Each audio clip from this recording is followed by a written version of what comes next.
这每天都要折磨我几百次的心绞痛，居然没发作。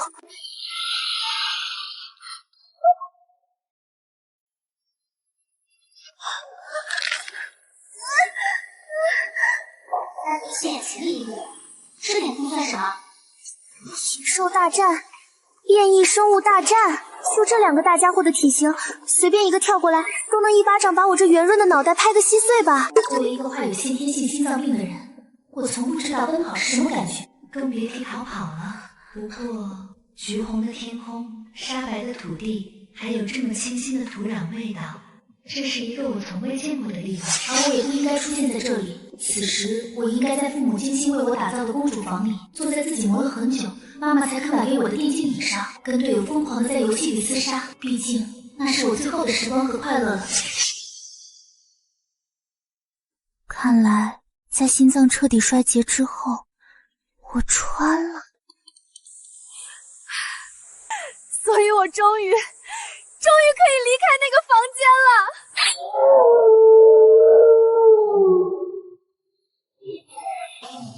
真不错，大家的血都还是红色的，真是让人欣慰呢。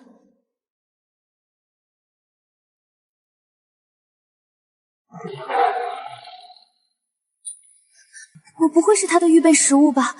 那条大蛇看起来就很抗吃的样子。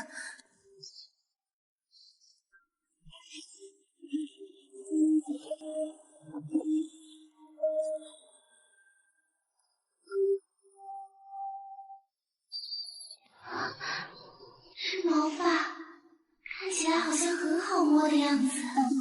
当然，如果他的嘴巴上没有滴血的话，我一定会更加喜欢这个画面。看来，我似乎该为自己的小命忧虑一下了。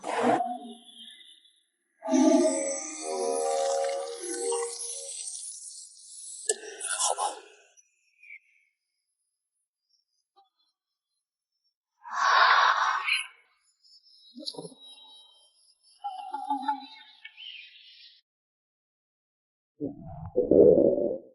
好饿啊，这肚子简直饿得能吃到1桶油。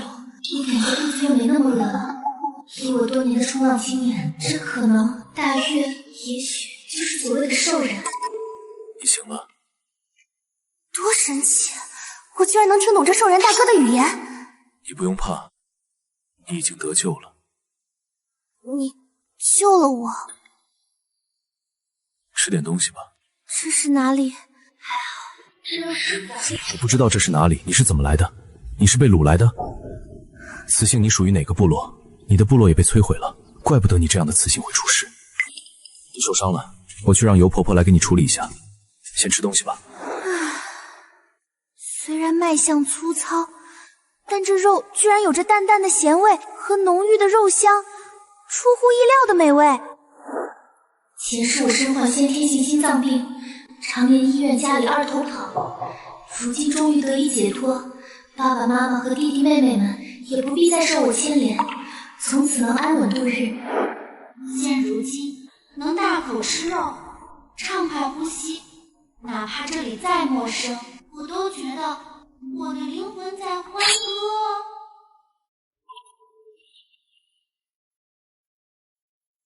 小雌性，你醒啦！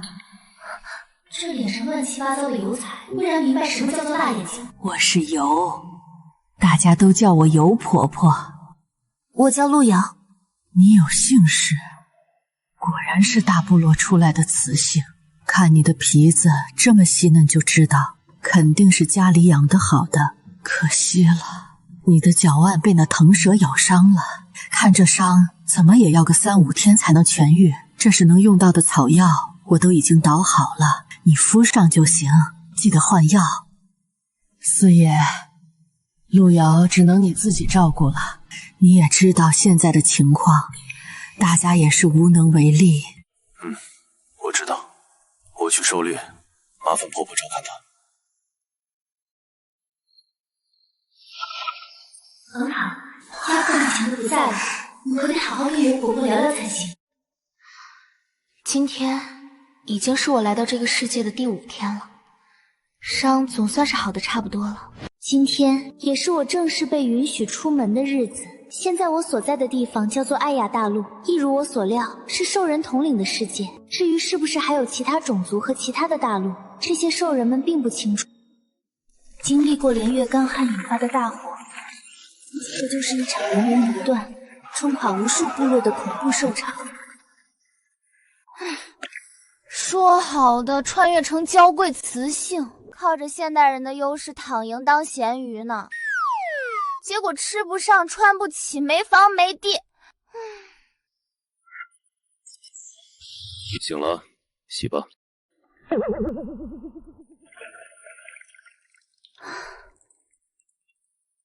尤婆婆说今天是元一日，大家都要一起去分配任务，对吗？是，你的伤刚好，应该会留在这里帮忙。好。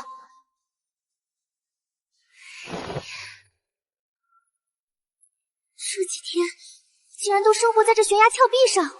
这里很安全，攀爬兽类比较少。现在兽潮还没有完全散尽，我们暂时不能回到地面。跟我来吧。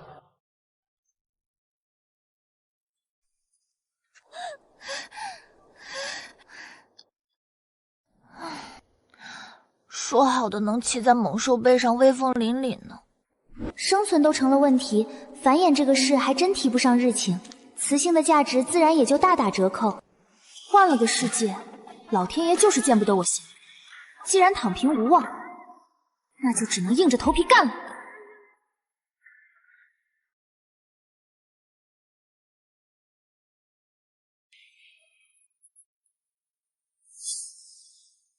各位，今天勇士们已经将周边都探索完毕了。值得高兴的是，这个地方的确很适合我们定居。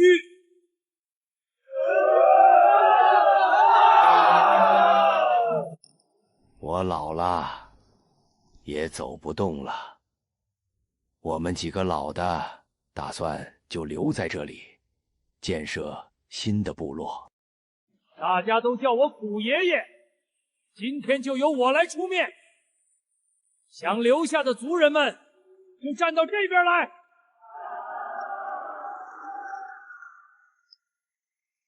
大家都愿意留下，那真是太好了。既然要建家园，时间紧迫，我们就要有族长。想做族长的勇士们，还请你们战斗吧！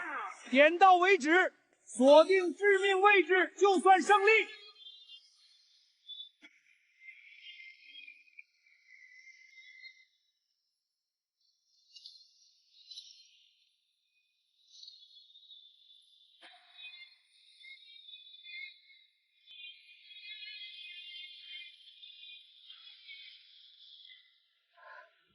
司爷，我去警讯。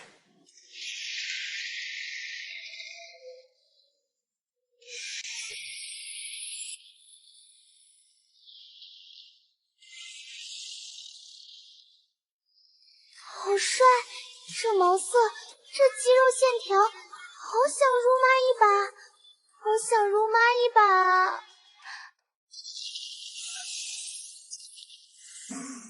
四爷胜！从今天开始，四爷就是我们部落的族长。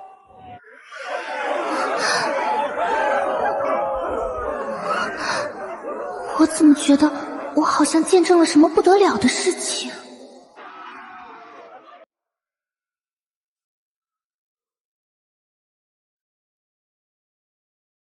就在我还搞不懂眼前状况的时候，影部落就这样正式命名了。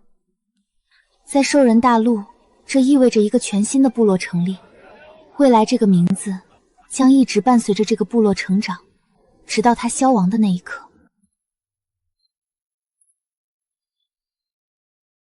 这是素，他的伴侣是兽人索尔，索尔就是刚刚第一个上场的露西兽人。他是楚，他是罗，这是路遥，族长救回来的亚成年雌性。哇，他有姓氏！我的天，他居然有姓氏！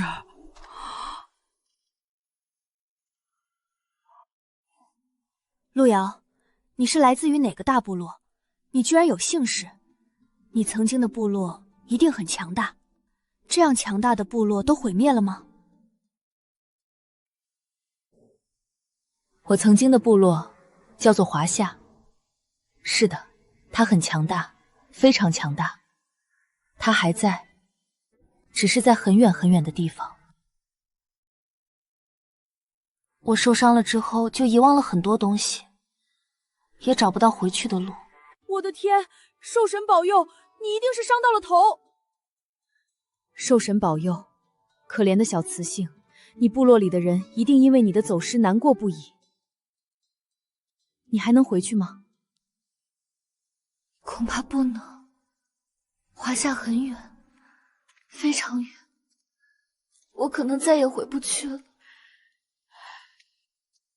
可怜的小雌性，没关系，族长很强大，他是最强的寒影兽，有他的带领，我们影部落也会壮大起来的。寒影兽是兽人中最强的了。那当然，族长刚成年就如此强大，可想而知以后会有多么厉害。就是，以后肯定会成为最厉害的兽人。是的，族长是最强的寒影兽呢。是啊，要不是遭遇兽潮逃来，我还不知道能不能见到一次寒影兽呢。影部落的影字应该是出自于寒影兽这个名字了，这显然是司野兽形的名字，倒是很好听。好了，大家都认识了，我们边走边聊吧。今天的事情还多着呢，我们部落才刚刚建立，要做的事情太多了，都忙起来。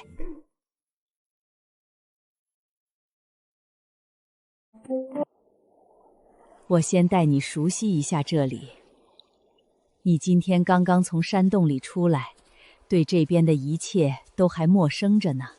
我带你先看看我们暂时定居的这片地方。前面的那一片有不少大大小小的山洞，现在大家都住在这里，不过这只是临时的。咱们部落大多数兽人都没有飞行的能力，所以不能长期居住在山洞里。等兽潮平息了，我们就要去到下面正式建立部落。在来的时候，我们都已经勘察好了。下面部落要建立的地方，三面环山，一面靠水，相对来说是非常安全的，而且周围可采集和狩猎的范围广阔，足够我们部落生存了。这边有一处溪流，上游的水我们用来喝，下面不远处的下游水用来制作东西。他们在做什么？在清理兽皮，这些兽皮都是最近捕猎收获的。那这些兽皮怎么分配呢？这由族长来分配。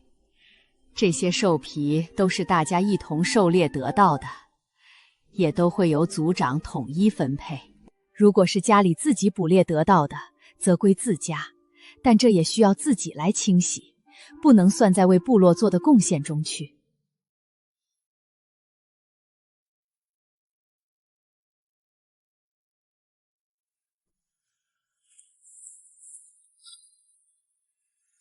尤婆婆、路遥，你们过来啦！路遥，你尝尝，这果子甜极了。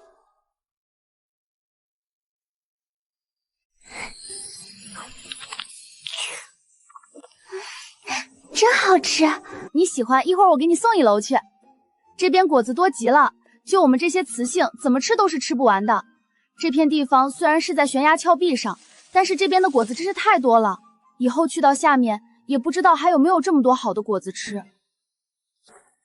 拿着吧，这果子多得很，兽人们是不吃的，只有雌性喜欢这些。你喜欢的话，一会儿也可以自己过来采。这东西存不住，不吃也都是烂在土里。前世的时候，路遥也在一些小说里看到过存在于人们幻想中的兽人世界。大家的幻想多种多样，有的和路遥如今所见相似，有些却又不同。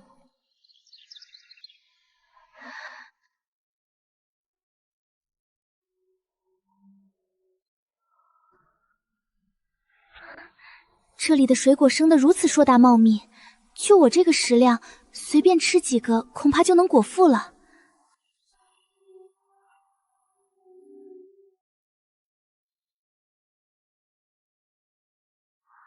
这些和我在网络上看到的野菜图片一模一样，只是大了好多圈。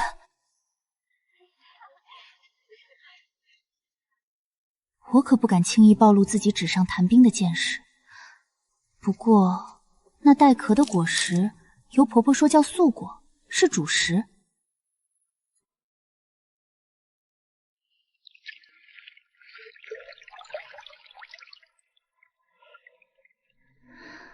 和前世长得不大一样，身形瘦弱了些，但大约是不丑的吧。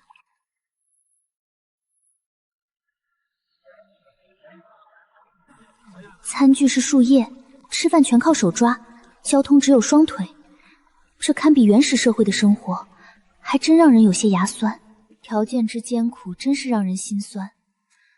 不过跟在司野身边，连吃了好几天烤肉，我已经腻味极了。再这么吃下去，我怕不是要火旺到排不出来。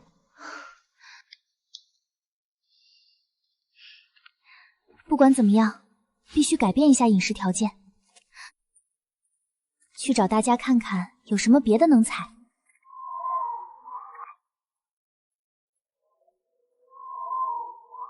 路遥，你来了。我想来采些能吃的东西。司野他每天只吃烤肉，我想尝尝别的。兽人们都是这样的，兽人们的胃口大极了，只有烤肉才能让他们饱腹。他们并不喜欢这些果子。那野菜呢？野菜是什么？就是这些绿色的野菜啊。你说这些草？这些是那些食草兽们才吃的，我们兽人可都是食肉种族呢。是啊，这些土酸涩的很，很难吃。难道兽人大陆的野菜真的很难吃？我还是暂时别吭声了。那个，除了这个，你们平时还吃什么呀？平时最好吃的当然是肉啊，偶尔吃素果或是这些果子。长耳兽极好吃，就是太难补了。角兽也很美味。很好，的确都是纯肉食的兽人，我领教了。唉。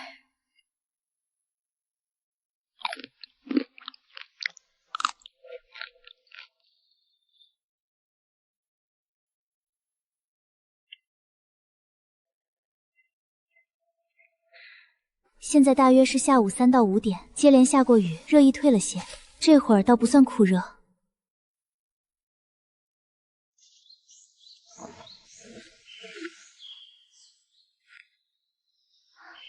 这些果子味道极好，晒成果干可以放很久，方便我随时取来吃。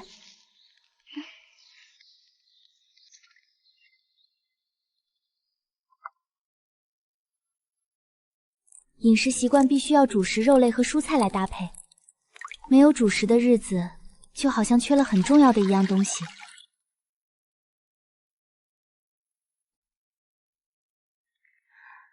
还好这里有素果可以尝试，就是不知道这素果的味道到底如何。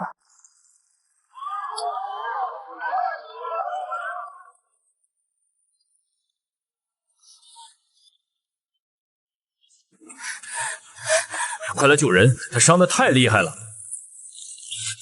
压住他的伤口，原怕是不能活了。族长，他伤得太厉害，这种伤即使是有巫在也难以治愈，更何况我们的部落里还没有巫。族长，我不重要。兽潮来了，族长。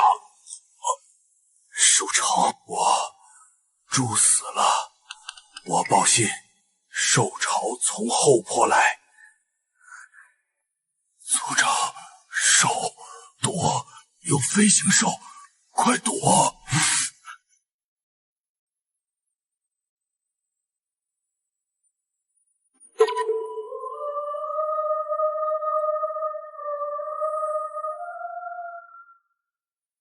影部落的族人听令，立刻将食物和柴火集中在阴洞里，所有人立刻进入阴洞躲避。应跟我一起去探查一下情况。不可，族长不可冒险。元和柱都已经离开了，可见危险。我们不会冒进的。部落交给你了，苦爷爷。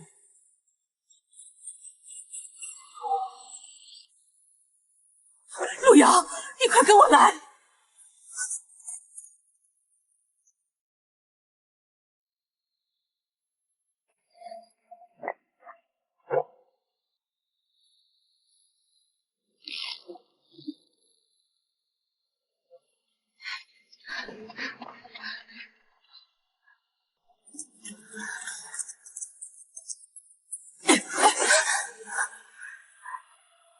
看顾一下陆瑶。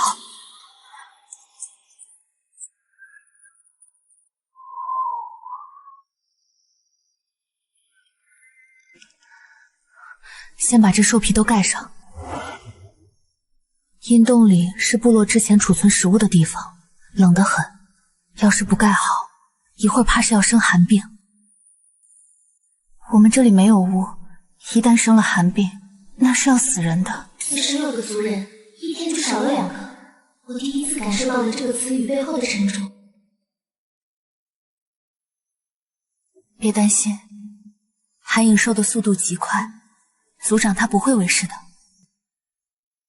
我们的阴洞很隐蔽，族长他们早就做了准备。兽潮很快会离开，只是几天的时间而已。我听尤婆婆说，你忘了很多的事情，是受潮的时候伤到了头吧？以前我阿爸也是这样，伤了头就忘了很多事情，不过慢慢就会想起来了，就算想不起来也没关系。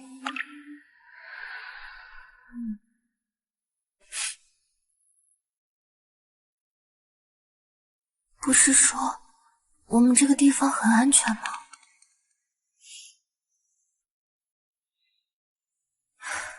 受潮之下，哪里有什么真正安全的地方？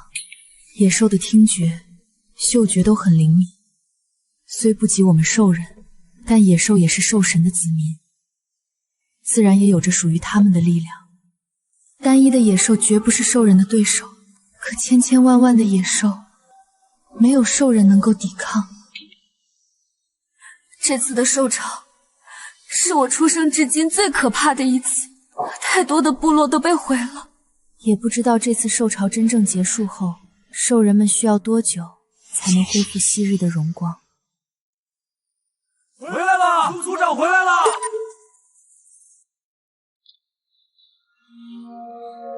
兽潮的确来了，距离我们的聚集地最多还有半日的路。先将雌性安顿好，兽人们跟着我去挖几个陷阱。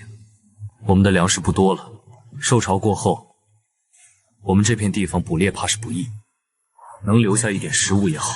雌性们交给我吧，让尽管放心，我会照顾好大家的。我和小雌性们会准备好食物，等大家回来。多煮几些素果。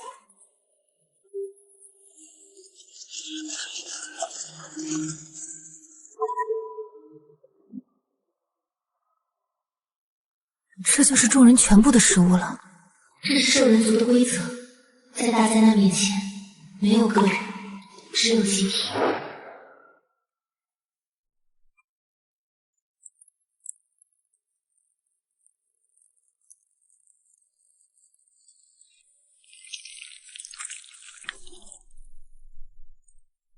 也不知道这次兽潮多久能离开。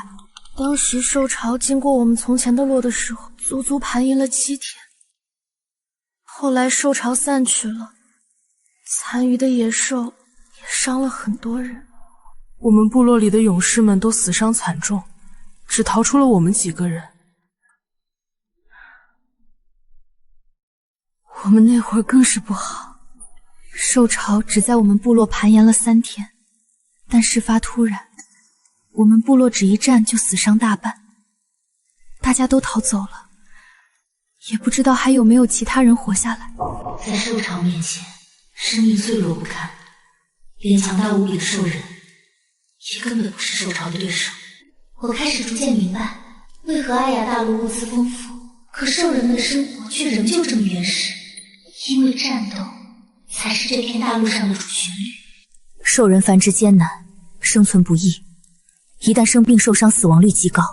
就是啊，那野兽繁殖的极快，哪怕是不咬人的野兽也讨厌。曾经我们部落边上有一处果子林，因为林子里长耳兔极多，繁殖的又快，不过几天的时间就被长耳兔们糟蹋的丁点儿不剩。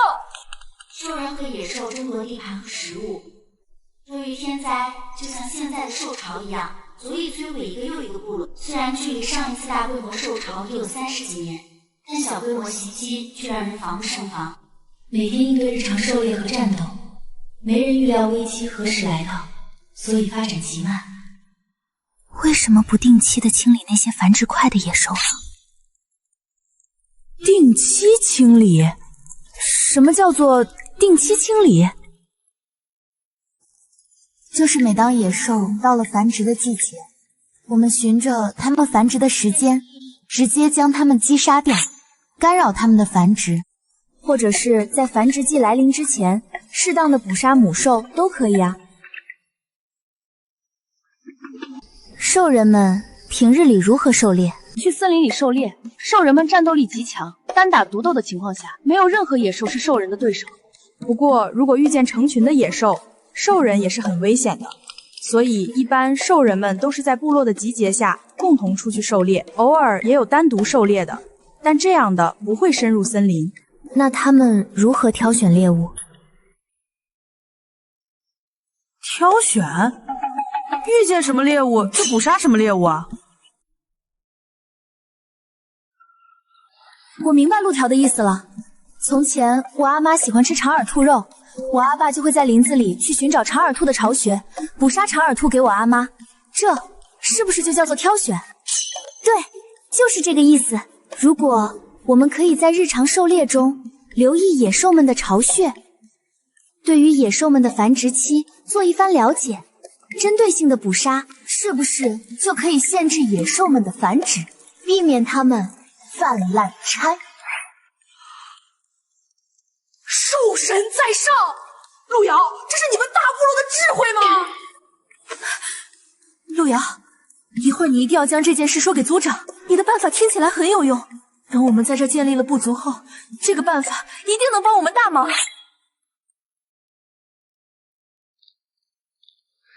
这就是素果，虽然寡淡了点，但确实有饱腹感。若是搭配着烤肉来吃，应该更加好吃。可惜需要熬煮太久，带来的饱腹感又十分的短暂。兽人们嫌麻烦，几乎不吃。他们现在还停留在追求能吃上饭，尽量吃饱这个层次上，却别提什么吃好这种高标准了。按照罗河主的说法，在艾雅大陆，一年也是4季分明的，只是这4季的时间却有不同，春夏却相对短暂，而冬季漫长。冬季有冬季的好处，那就是有很多兽类会冬眠，这种时候是很少发生大规模兽潮的。但冬天的坏处同样明显，首先是寒冷，这对于兽人来说倒不是最致命的，可寒冷、积雪、冰面等等问题，却导致了兽人捕猎困难，且素果和各种果子在冬季也是不会生长的。在这里，兽人们冬季的食物除了囤积下来的素果，就只有肉类。按照兽人的胃口，冬天大家几乎都要节衣缩食，才能勉强挨过漫长的冬季。偶尔有小型的野兽血液行凶，对于有一定实力的部落来说，倒还是一件好事，起码能收获不少的肉食。只是千万不能有兽人受伤就是。在艾雅大陆，受伤和死亡几乎是如影随形，又是艾雅大陆兽人对于医生的承诺。这里的巫少得可怜，只能处理皮外伤，受重伤几乎就等于死亡。对于严重一些的伤口，效果微乎其微，所以一旦受伤，在艾雅大陆是十分严重的一件事。所幸艾雅大陆的兽人和雌性身体都比较强健，自愈能力极强。在这里，只有强者才能生存，就像司野那样，速度和力量都得天独厚，且他还可以飞行，可那样的族人太少。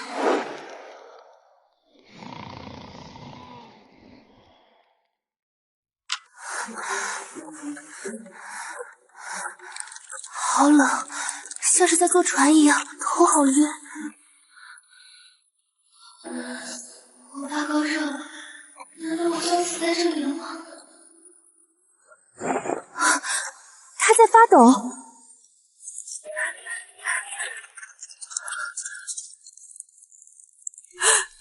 它发热了，很热，把它揽在兽皮里取暖。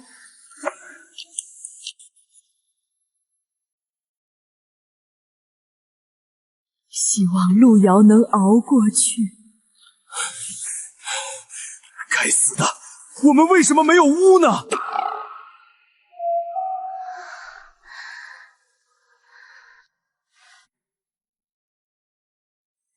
农场系统已更新完毕，坐标：艾亚大陆广域森林，宿主绑定已完成，检测宿主状态，宿主状态虚弱中，是否开启修复？无响应，过认宿主陷入无意识状态，开启自动修复。我大概是已经收住了幻觉了，脑子里乱蓬蓬的，居然还听到了什么农场系统？难道是我前世游戏玩的太多了？难道深入有灵魂？等一下，阳光，这是哪儿？我又穿越了。欢迎宿主来到欢乐农场。为了修复宿主的身体，系统提前支取了能量，还请宿主立刻完成任务，换取能量恢复系统供应，否则系统将在12个小时后自动关闭。请宿主立刻激活新手身份，开启新手任务。老天爷，我居然真的戴了金手指！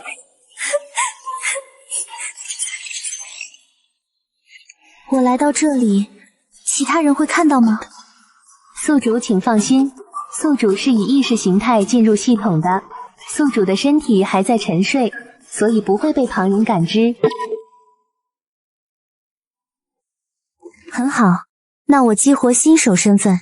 农场新手身份已激活，宿主路遥，女，种族灵狐族，种族天赋1，炎灵，角色等级0级。对啊，艾雅大陆都是兽龙族，要不是系统，我还真不知道自己是什么族。炎灵可以与天地万物一切有灵之物沟通，每次使用有效时间30秒，冷却时间24小时。有点意思。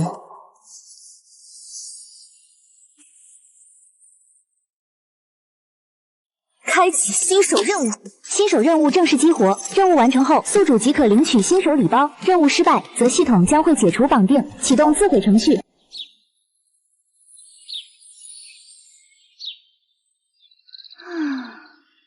这面积也就跟个足球场差不多大嘛。那边全是雾，估计是以后升级才能去的地方。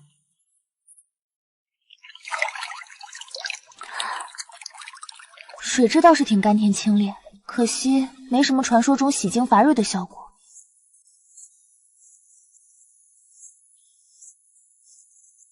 系统，这是什么品种的树？不开花也不结果的。新手任务1，成功开荒出10块土地，并成功完成种植。任务限时24小时。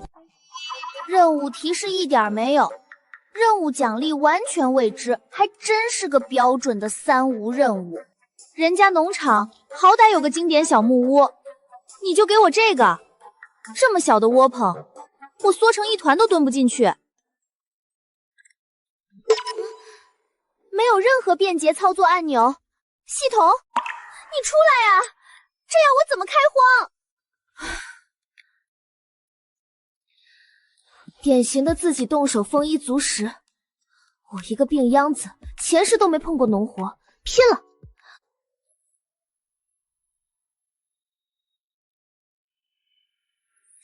哎呦！恭喜宿主成功荒出耕地1块。原来只要有类似的操作，就能判定成功，这套路我熟。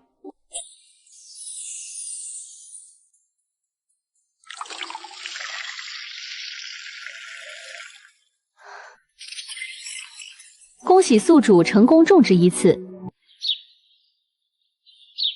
恭喜宿主成功完成新手任务第1环，奖励经验10点，铜币10个，木材1组。新手任务2，成功采集草叶5组，任务限时24小时。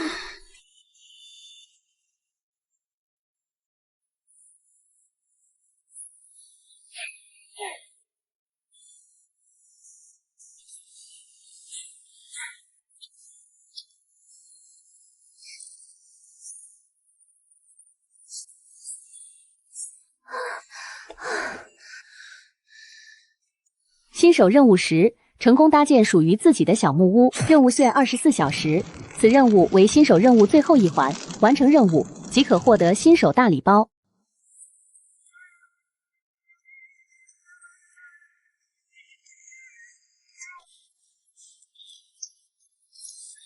恭喜宿主完成新手任务，获得新手大礼包1个。系统将在10秒钟之后进行更新，更新时间为30小时。恭喜宿主正式成为欢乐农场系统的拥有者。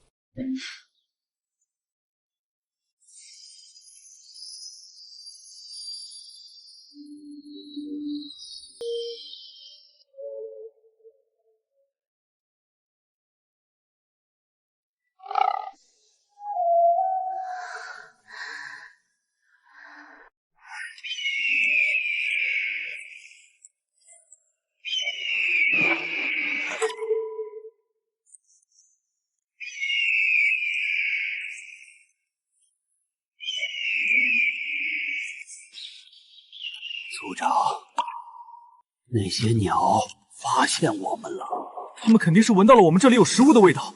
是啊，它们飞在空中，应该是不受那些粪便干扰的。大家别慌，去外面战斗，我们劣势太大，没有胜算。可如果在山洞内战斗，我们未必没有一战之力。如果不被发现最好，一旦被发现，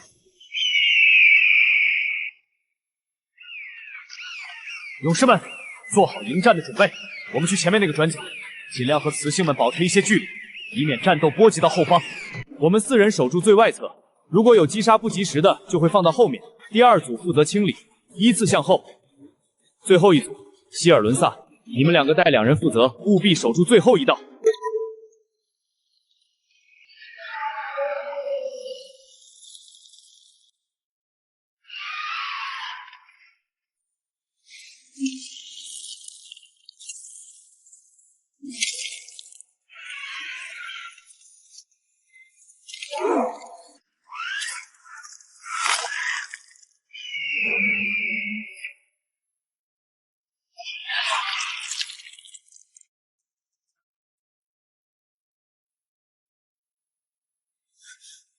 路遥醒了，瑶瑶，你终于醒了。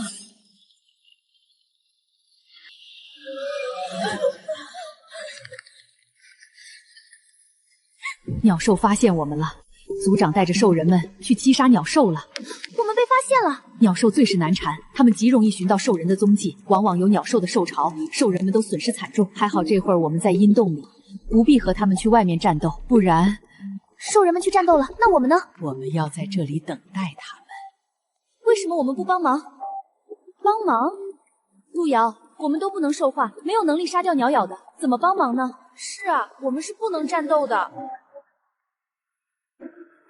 我从未经历过真正的战争，但7、8岁时跟着邻家哥哥捉鸟的记忆，我却记得非常清晰。艾雅大陆的鸟兽虽然和我前世见过的不同，但只要都是鸟，或许能用同样的办法。听着艰难的厮杀声，万一兽人们不敌放进来1、2只，那后果不堪设想。我们可以帮一点点忙，我们可以做一些网，困住这些鸟兽，或是阻拦一下它们，或许可以让兽人们轻松一点。网？这是你们大部落的创造吗？我现在来教你们怎么做。我们要把网做得大一些，这样才能更有用。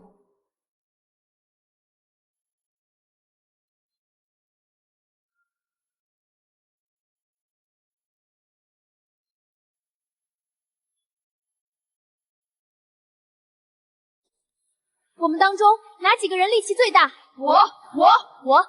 好，你们4个人一组，负责拉着这个网的4个角，用力甩在那些鸟兽的身上。这东西没什么杀伤力，但却能限制那些鸟兽的行动，让他们不能攻击到兽人们，应该可以给他们带来一些帮助。其他人继续跟我编这个网，多几个也能更有效果。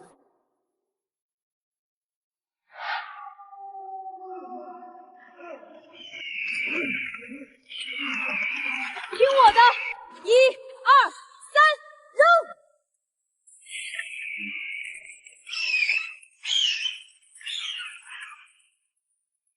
做，你们这是？这是路遥教我们做的，这叫网。这个东西厉害极了。的确是厉害，不过你们雌性可不能再往前面去了，前面鸟兽多得厉害，你们回吧。我们两个拿着这东西去帮族长他们。好。太神奇了，只一下，那些鸟兽就动不得了。伦萨和希尔本还在跟鸟兽周旋，网一扔过去，那些鸟兽就只能趴在地上被他们击杀了。这东西难道有兽神的力量吗？一定是了，一定是兽神还没有遗忘我们。别管他有什么力量，大家快点编，这东西有用，能帮到他们才是好的。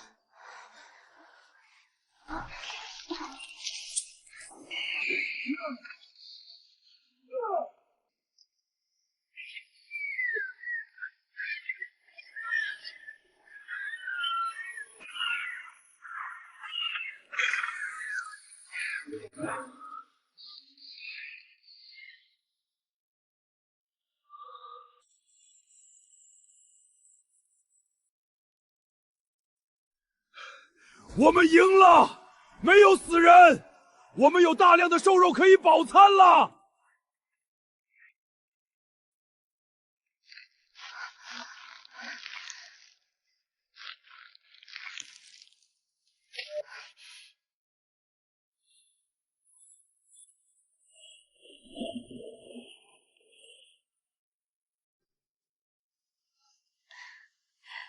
好孩子，你就在边上帮忙递递水，打个下手。这肉珍贵，可不能糟践了。这些鸟兽的绒毛就这么扔掉了吗？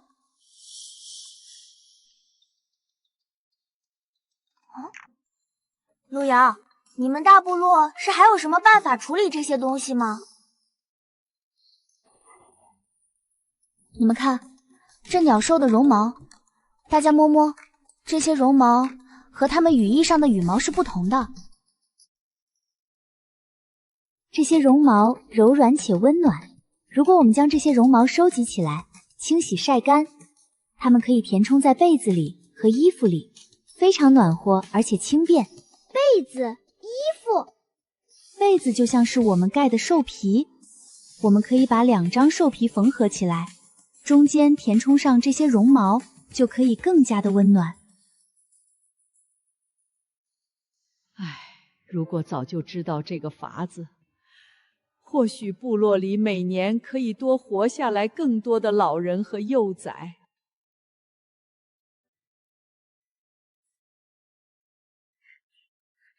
陆瑶，你快教我们都哪里的毛可以用？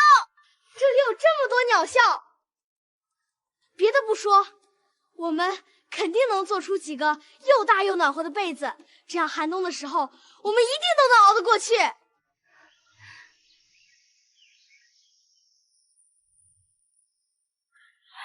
看这里，不仅是腹部，连羽翼下面也有着大量的绒毛，全都可以用，千万别浪费了。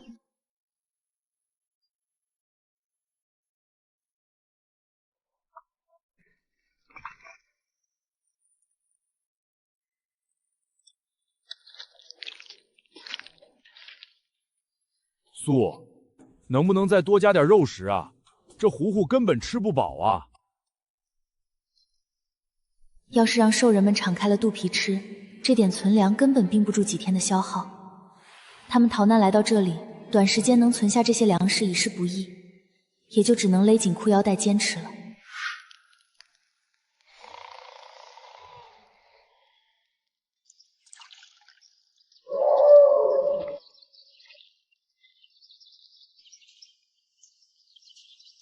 我听尤婆婆说，这个网和收集鸟绒毛的事情都是你说的。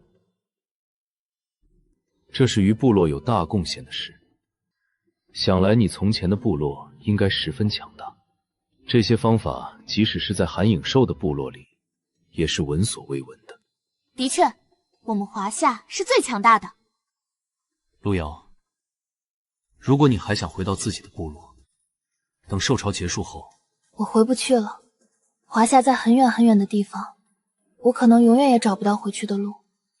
穿越一次，都不知道是几世积累的福报，还能再回去，做梦都不敢想了。既如此，你也不必难过。影部落虽是刚刚成立，但我们也一定会壮大起来的。你为部落的付出都会被所有人记得。只有大家都过得好，我才能过得更好。既如此，我还有个问题想要请教。你问，坐下说。你太高了，我站着跟你说话好累。我见遮网极有用，我想知道，遮网除了可以用来捕杀鸟兽，平日里用来设置陷阱捕杀其他野兽，是否也可以？自然，不只可以做陷阱捕猎，还可以用来捕鱼。不同密度的网还可以起到更多不同的作用，比如用来装东西，用来做隔断等等。捕鱼是什么？你们不吃鱼？什么是鱼？就是水里游的那些。我看我们部落边上的溪流里有很多啊。你是说多刺兽？它可以吃？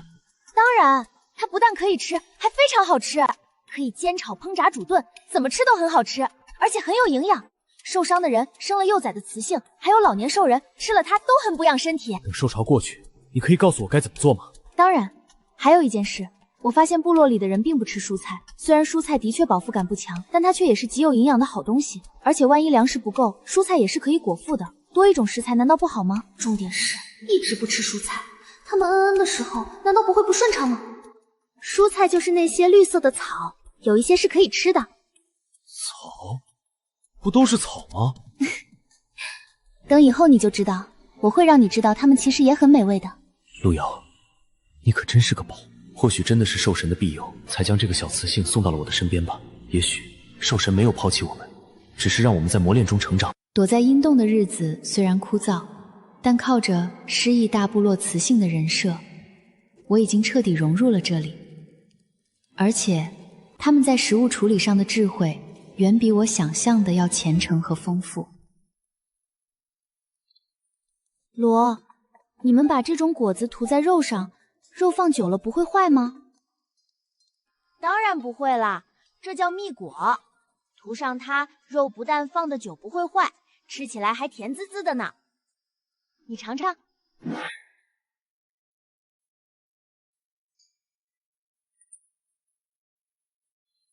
辣椒，第一份作物竟然真的是辣椒。前世因为身体原因，我这个嗜辣星人只能清淡饮食。现在有了这健康的身体，我终于可以放肆的吃了。听他们说，艾亚大陆的冬季极其寒冷，辣椒除了美味，更是驱寒的宝物。我可不想第一个冬天就被冻死，想要过个温暖的冬，这些都是救命的准备。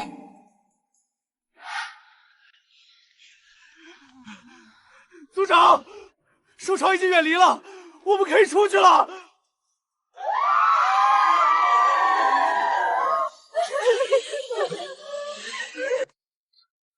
很好，那大家也别耽搁，把随身的东西简单收拾一下，准备离开阴洞。索尔，跟我在一起出去探查一下路线。好嘞，族长。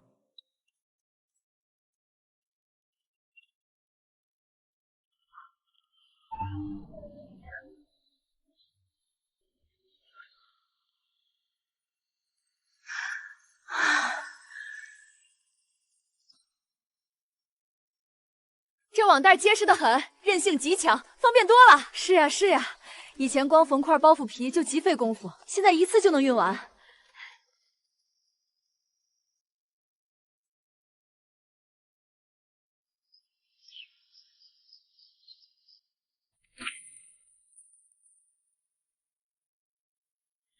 雄性们跟我走，去砍些树回来，先把住的地方搭起来，再弄些柴火。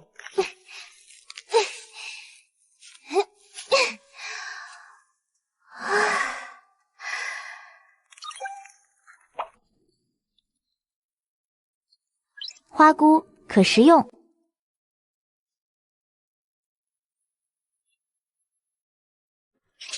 鲜菜可食用，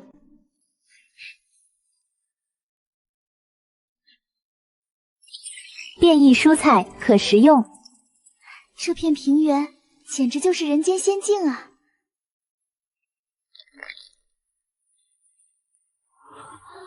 我的天，这么大的土豆！这可是能当粮食的主食啊，产量高，能填饱肚子，还能做无数好吃的。天朝人民的种地基因要动了！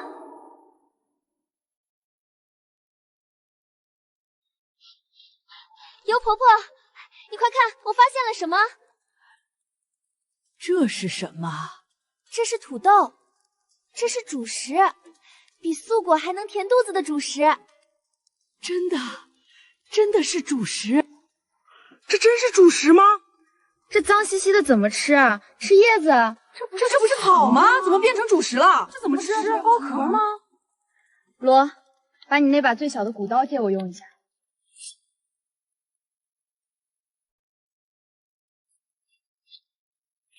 光看这橙黄的内里，我就能想象它该有多软糯美味了。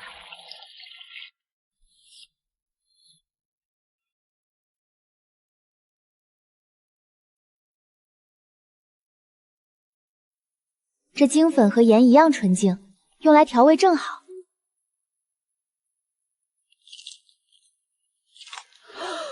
这纯天然无污染的味道，软糯还带着淡淡的甘甜，太好吃了！好吃吗？好吃，太好吃了！这东西叫土豆，它还可以做成更多好吃的东西。最重要的是，它可以饱腹，比素果的还要饱腹，耐饿得很，说不定兽人们也可以吃。那边都是土豆，这东西的果子在地下，我们要把土挖开，将这果子挖出来。它耐放得很，还很耐寒。路遥，你是不是兽神派下来的使者？真的是来拯救我们兽人的呢？你的到来真的给大家伙儿带来了更多希望。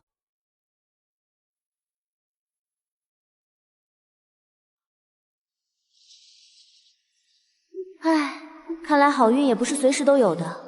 许是刚才发现土豆，把今天的运气都用光了。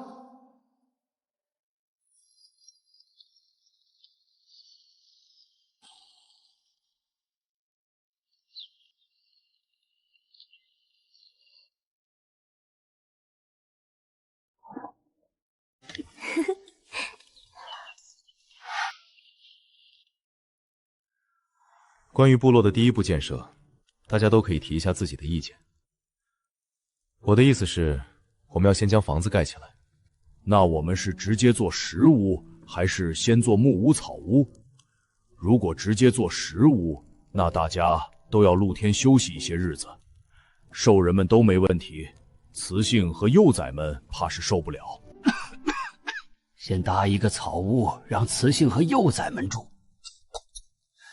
晚间风凉，得有个避风的地方给雌性和幼崽们才行。草屋、木屋、石屋，这我完全没有概念啊！我连这里特建筑物长什么样都没见过。我倒是想说做砖房，可砖怎么弄？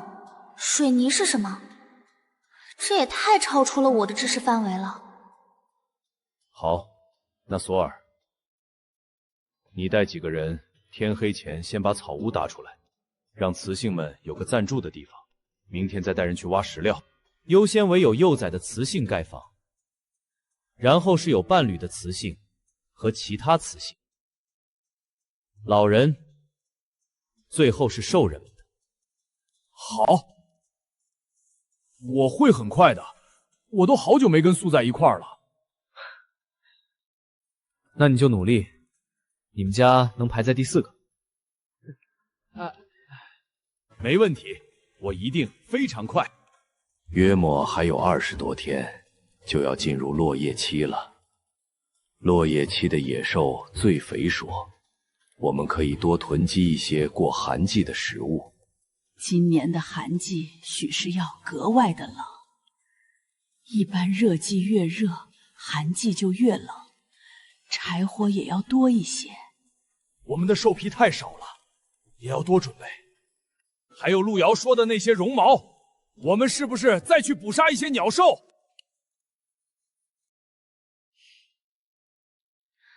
绒毛并不只有鸟兽才有，其他的野兽身上大多也都有绒毛，只是采集了绒毛后，兽皮的完整性是一定会受到影响的。如果有羊就好了。羊是什么？一种有着大量毛发的动物。动物？啊，在我们那边，不是所有林子里的生物都被叫做野兽，一些温顺的食草兽，我们叫它们为动物，甚至我们还会饲养这些动物。饲养？没错，我们会饲养一些食草兽，比如说长耳兽。长耳兽繁殖快，肉嫩，皮毛暖和，如果饲养起来，就有源源不断的长耳兽，或者寒季无法捕猎的时候，也不会缺了食物。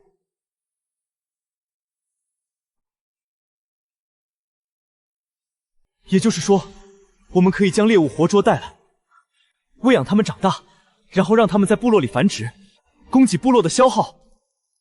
没错，我们可以取用它们的皮毛，还可以作为粮食，囤积柴火和石料，不光建房子，还要做日常的石头用具。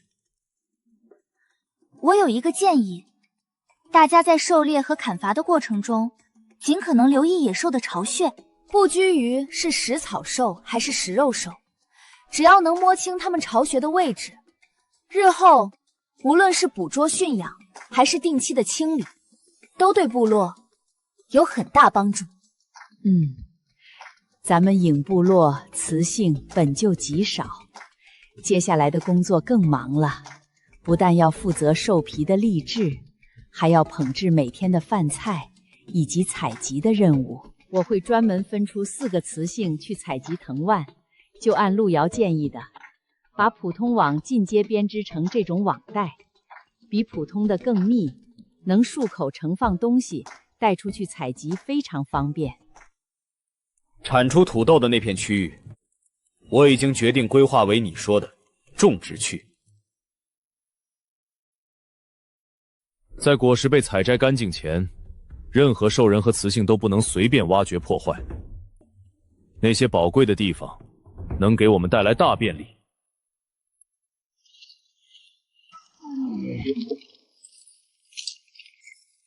徒手挖成石锅，这也太夸张了吧！这些大锅和石板就用来统一烹煮和分配食物。目前部落还只能吃大锅饭，不过未来等各家的房子都建好，有雌性的家庭就会选择在家里单独开火了。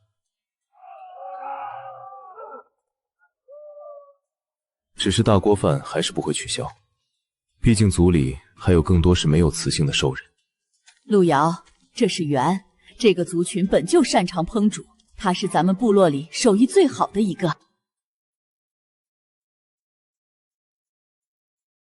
除了土豆，我也就找到这些小菌菇。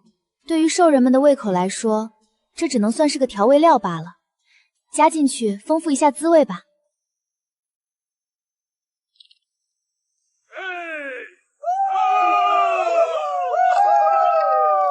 这效率真的是只能说一句叹为观止了。又软又暖，哪怕大家都只能睡地板，我也觉得很不错了。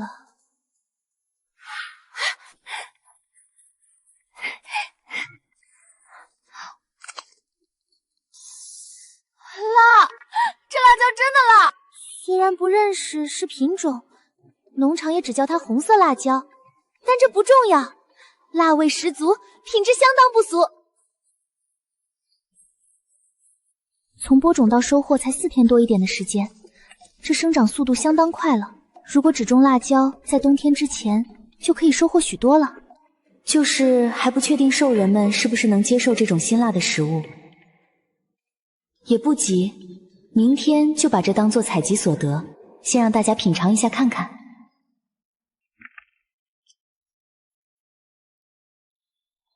上次系统更新直接把我踢了出去，都没好好享受一下努力的果实。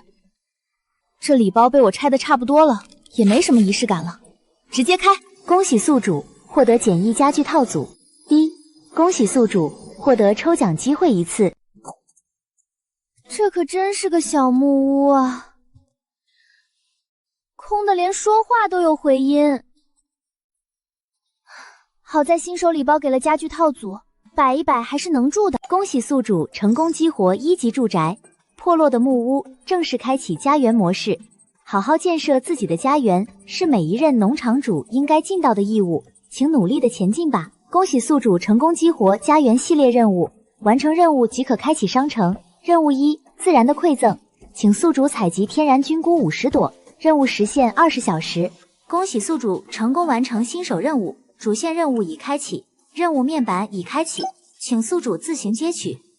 恭喜宿主成为欢乐农场第128位宿主，请宿主努力建设家园，使农场更加繁荣。主线任务，采集100块木材，虽然不少，但只是耗时间而已，很简单。温水药剂，亲，您的宠物和家畜是否不够乖巧呢？没关系，温水药剂来帮您，1:100比例吸水，连续3天服用，即可让您的爱宠从此乖巧听话。这浓浓的桃子体真是让人尴尬症都要犯了。不过部落有计划要尝试饲养家畜，到时候这东西绝对有大用处。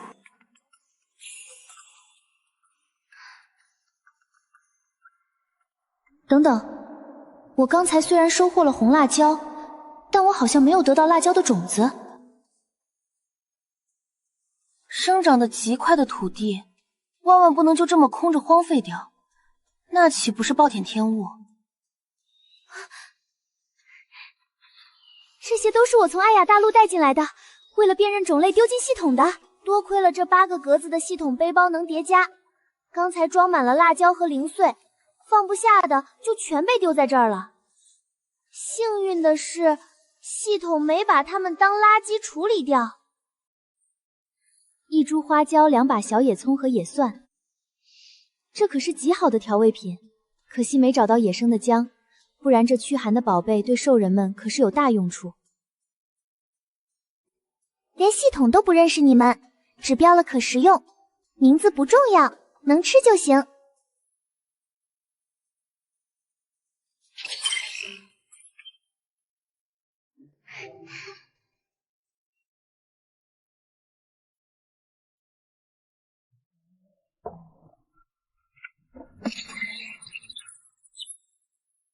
很好，什么叫互通有无？这就是互通有无了。我之前还在苦恼农场里在哪儿才能找到菌菇，天上这就掉馅饼了。论起建设这一块，我真是对兽人们的效率五体投地。前后后不过3天，第1座石头房子就正式落成了。艾亚大陆虽然没有钢筋水泥，但这神奇的灰粉加水一半，粘合力极佳，而且矿产资源丰富的远超我的想象，真是遍地是宝。住在这么丑的房子里，我的审美时时刻都在被挑战。不过比起那漏风的草屋，这已经舒服太多了，哪还轮得到我挑3拣4呢？这3天部落分工明确，雌性们更是忙得脚不沾地。我也借着上午跟着大家集体采集的机会，把周边200-300米的地形摸了个大概。系统要菌菇，我就在外面采了进来交差。部落需要驱寒，我就把系统种出的红辣椒拿出去，说是采集到的。这互通有无的买卖真划算。家园任务推到了第6环，新手大礼包开出的这套家具，总算让这小破屋有点人住的模样了。兽人们口味重，这火辣的味道简直让他们着迷，惊为天人。唯一的缺点就是数量太少，尤婆婆看得比命还紧，每天只肯放半颗过干瘾。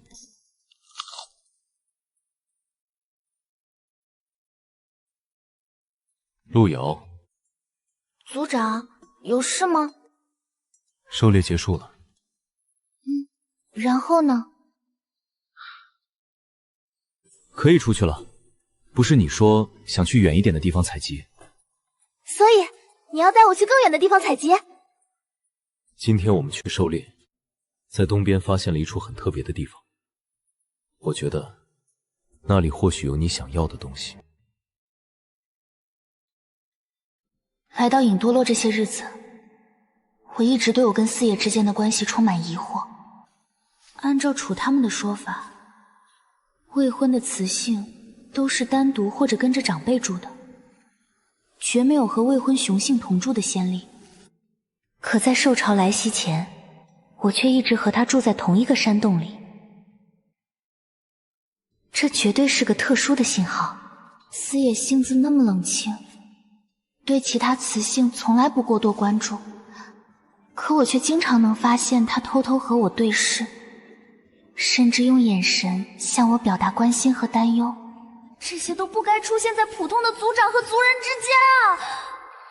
我很想问个究竟，可这个问题无论去问谁都尴尬的要命吧。族长，你们的脸上为什么要涂抹的这么……看来你的脑子还真是伤得厉害，这种事情都忘了。在我们艾雅大陆，所有没有真正进入成熟期的雄性兽人，都要以祖罗树的枝叶涂抹面部，这是为了遮掩雄性兽人的兽纹。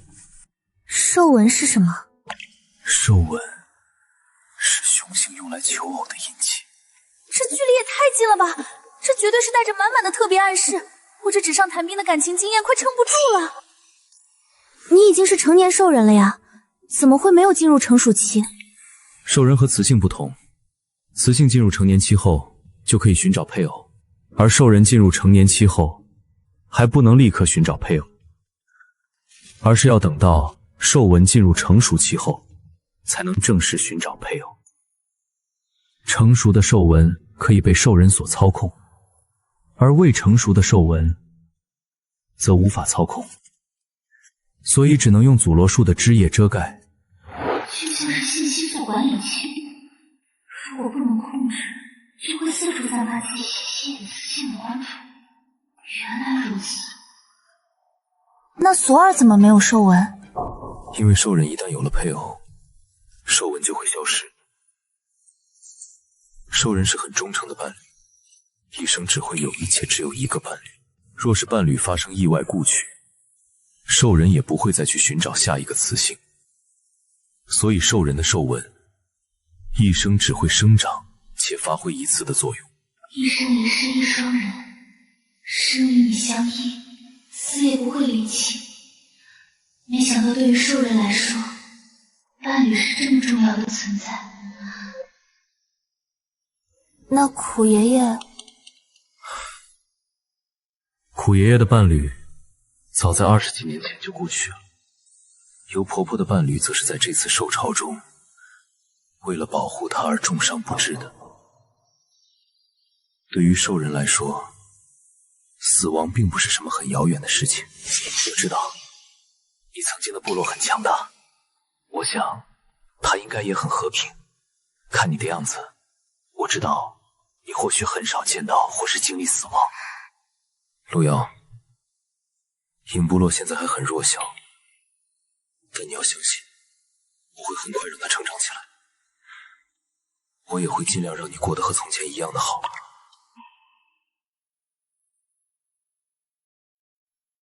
就算我这母胎单身的恋爱小白再定力不足，我也不得不承认，我刚才真的被这个连脸都看不清的兽人撩到了。关于在种植和饲养动物的事情，你有想过什么时候开始吗？种植的话，就按照你说的，等到寒季结束吧。现在天气逐渐转冷，我们倒是可以先捉一些食草兽回来养。过2天我就让人先扎个棚子，先就从长耳兽开始，可好？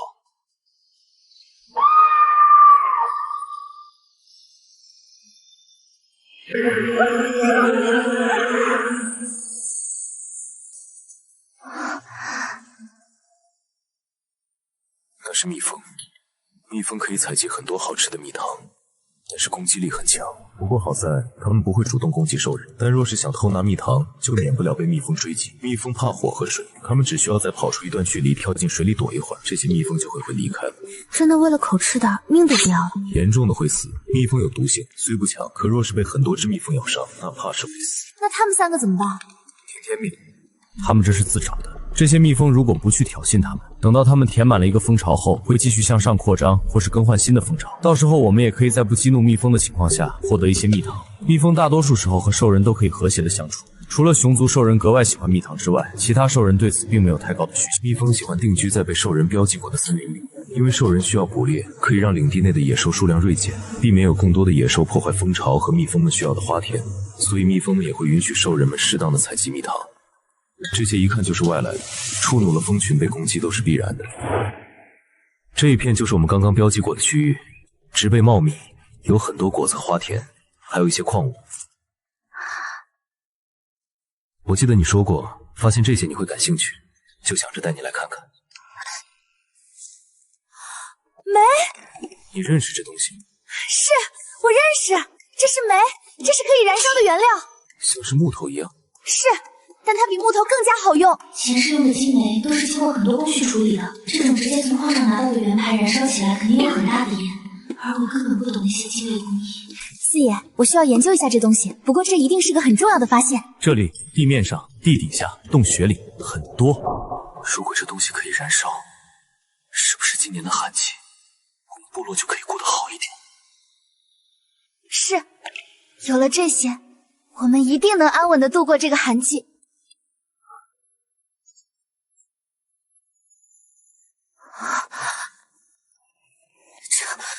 这光泽，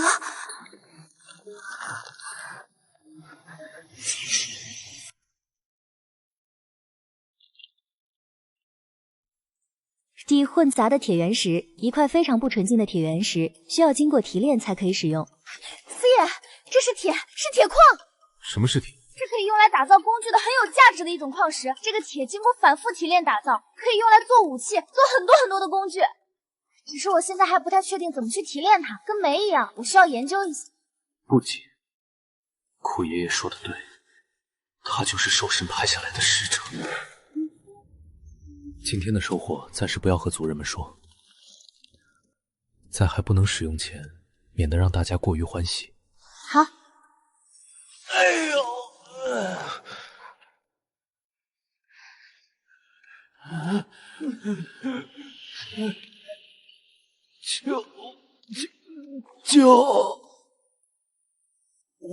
部落逃有族人凶灾。你们是逃难出来的兽人，没有部落，还有其他族人和幼崽，可对？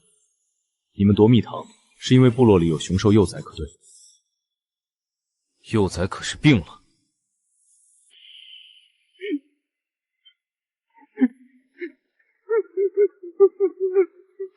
我从没想过，逃难出来的兽人们面临的是多么严苛的生存考验。在影部落，我没吃过什么苦，直到跟着四爷来到这里，我才真正见识到何为绝境。给我看看熊仔的情况。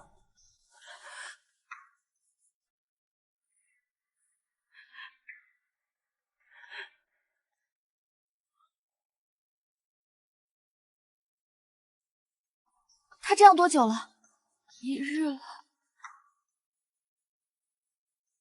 有水吗？您是巫？这小家伙情况不好，你们这里显然是没办法救他的。我是影部落的族长司野，我们部落就在前面不远的地方。如果你们愿意加入我们部落，就跟我走；如果不愿，部落，真的是部落！求圣神要放弃我们！四爷，这幼崽情况不好。高热不退且昏睡不醒，耽搁不得。归顺，我们归顺，请族长大人一定救救幼崽。好，既如此，我先带着幼崽回去，你们整理一下，我安排族人过来接应。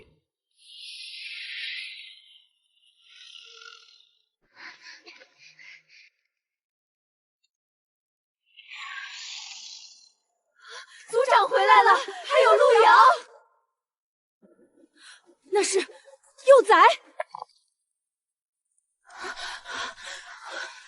在发热，他热得厉害，这怕是不一定能好了。幼崽一发热就……这小家伙情况不好，你们这里显然是没办法救他的。我是影部落的族长司爷，我们部落就在前面不远的地方。如果你们愿意加入我们部落，就跟我走；如果不愿，部落，真的是部落！求圣谁要抛弃我们！四爷，这幼崽情况不好，高热不退且昏睡不醒，耽搁不得。归顺，我们归顺，请族长大人一定救救幼崽。好，既如此，我先带着幼崽回去，你们整理一下，我安排族人过来接应。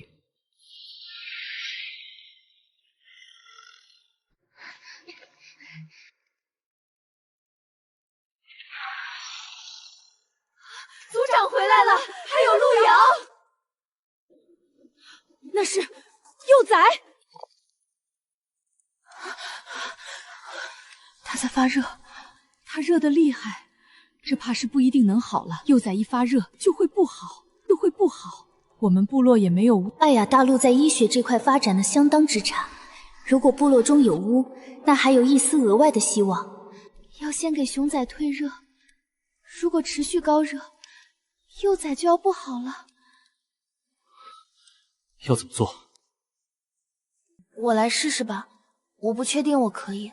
前世发烧吃退烧药，去医院很简单，但这里什么都没有，哪怕采了草药，我也不懂中医知识如何使用，只能试着物理降温了。没关系，试试看。婆婆，这幼崽交给你们了，配合一下路遥，尝试一下能不能救回来。我们遇见了一群无部落的逃难者，我带人去接引他们。好。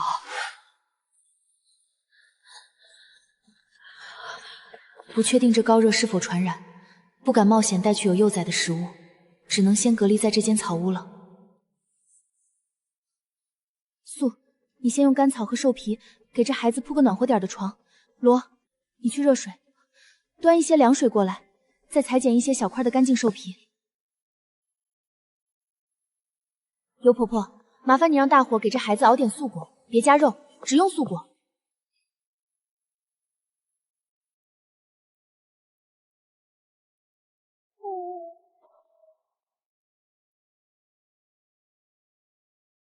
找一张干净的兽皮过来给孩子盖一下，我们先把它清理干净。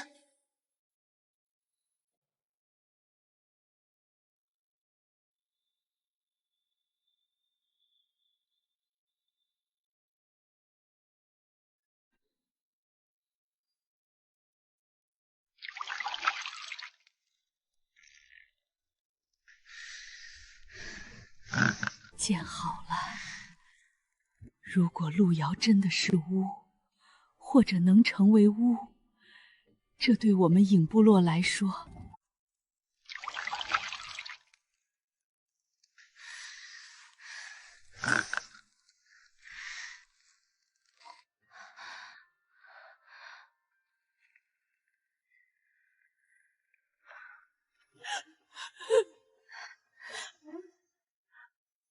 熊仔的体温已经恢复正常了，暂时应该是没事了。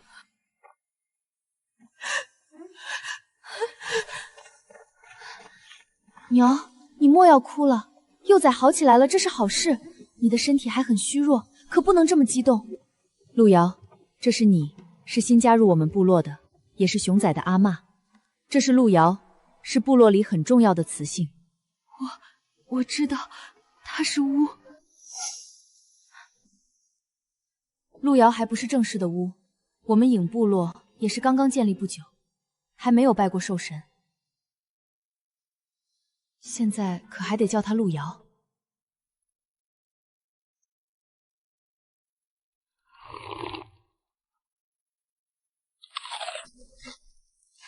喏，熊仔是怎么病得这么重的？我们之前的部落佐在兽潮中被毁了，我们部落的兽人们护着我们逃了出来，我们几乎没有多少食物，一路都是勉强靠着几个兽人狩猎度日的。可是兽人们又要保护我们，又要狩猎，死的随，伤的伤，大家也都要熬不住了。幼崽饿得实在没法子，素果也吃了，野草也吃了，可是幼崽嘴馋，实在没忍住吃了腐肉，这才病坏了。幼崽饿得哭，吃又吃不下，他阿爸实在没了办法，想着他极爱吃蜜糖，说不定吃了能好起来，这才不得不在蜜蜂还没离巢的时候去挖蜜糖。若不是遇见了族长，他阿爹也回不来了。陆瑶，快来看看，熊崽醒了！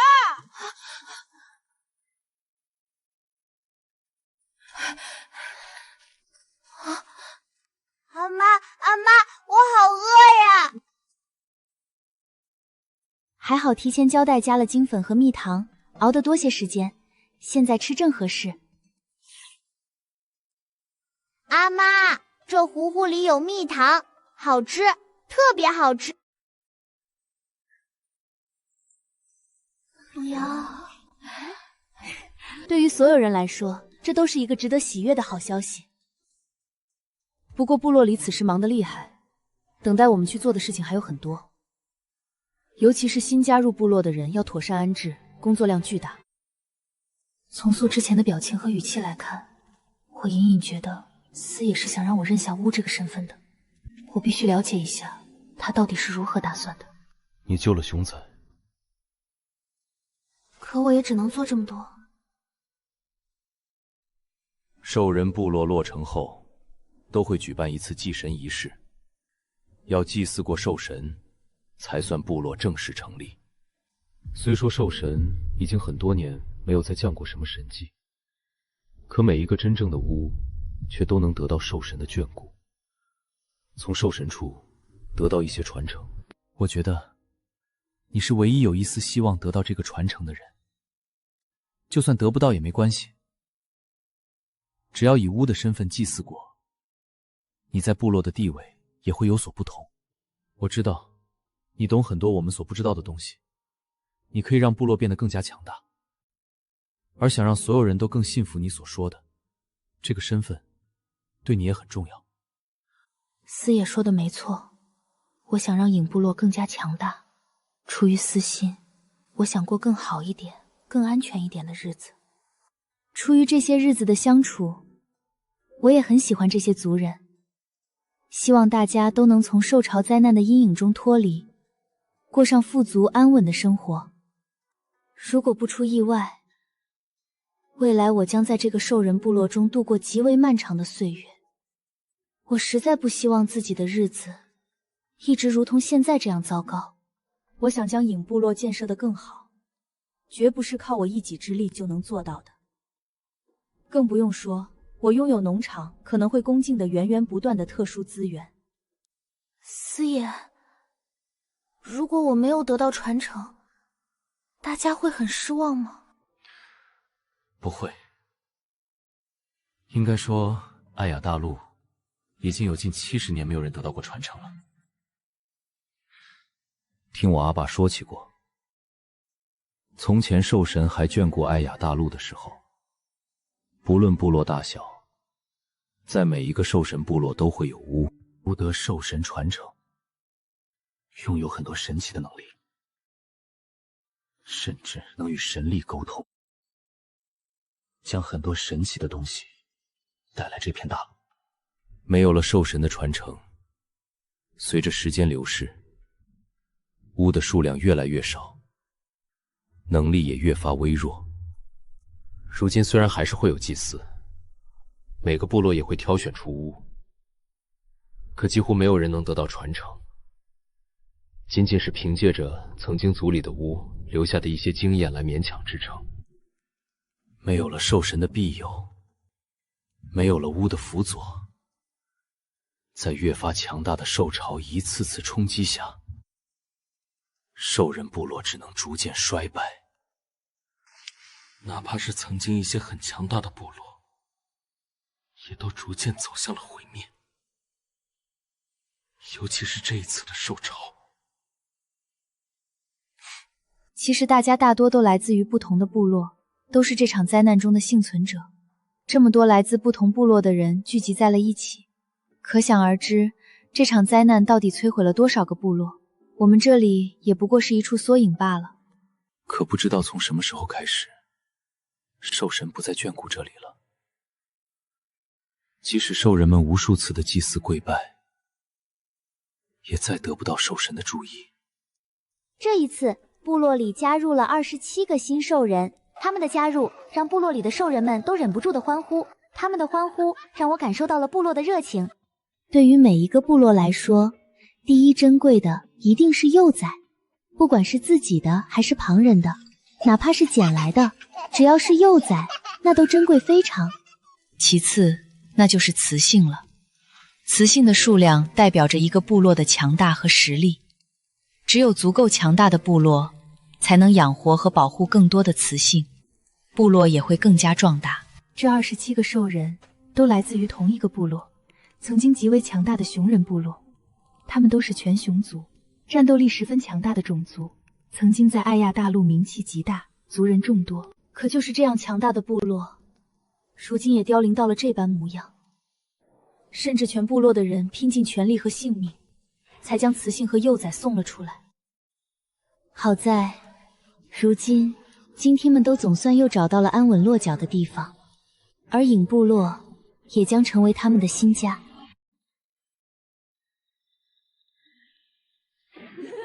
部落里人多可真好啊，每多出一个兽人，咱们就越壮大。前世在网络上偶然走眼看过土豆需要切块育苗，没想到凭着这点技艺，居然真的种成功了。宿主与艾亚大陆物资互通频繁，主线任务与家园系列任务进度已向前大幅推进。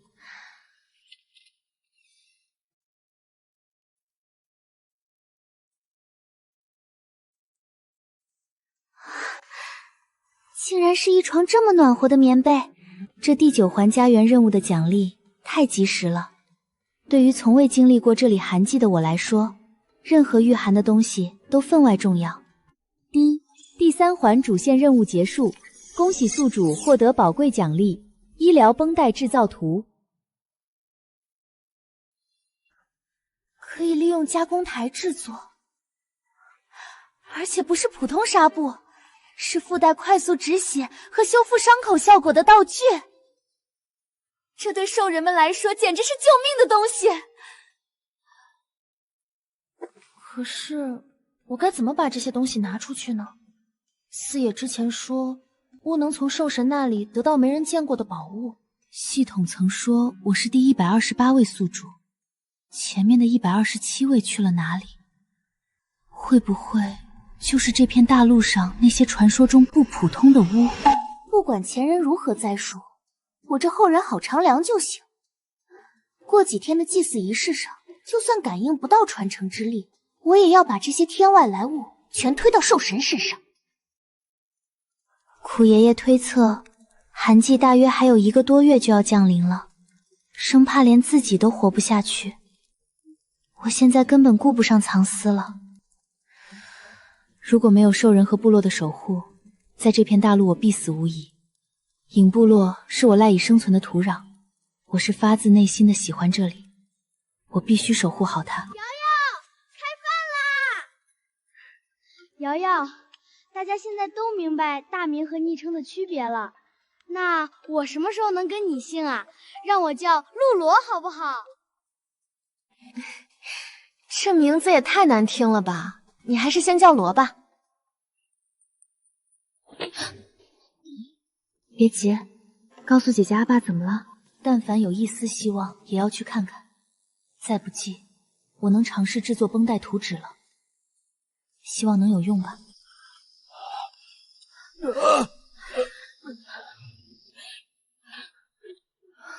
桑吉没说错，这是明显恶化了。蜜蜂是不会轻易攻击人的，如果这一点也相同的话，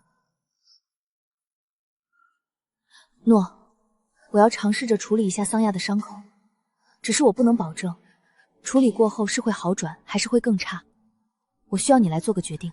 现在的我算是明白了前世那些医生让家属做决定的心情，如果继续等自愈，他们怕是等不到那一天了。可在这里连无菌环境、杀毒消炎都做不到，处理这种明显感染的伤口，弄不好人死得更快，只有拼一下万中之一的机会了。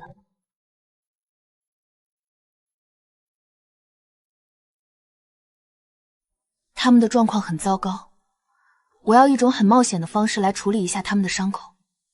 需要我做什么？我需要金粉、水、一些叶片、干净的兽皮，我还需要你帮我做一样东西。好。司野的手极巧，部落里目前在用的很多工具都是他参与制作的，他的手艺远超其他兽人，一定能做出我想要的东西。帮他处理伤口的过程既漫长且艰难，好在有司野他们按着，他才没有剧烈挣扎。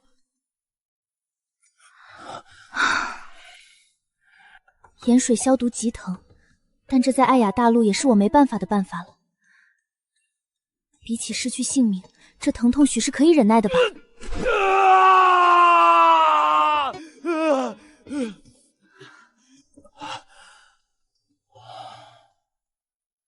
继续看看后面桑亚会怎样吧，我不能确定这个方法是不是有效。你救了我的幼崽，又救了我的兽人。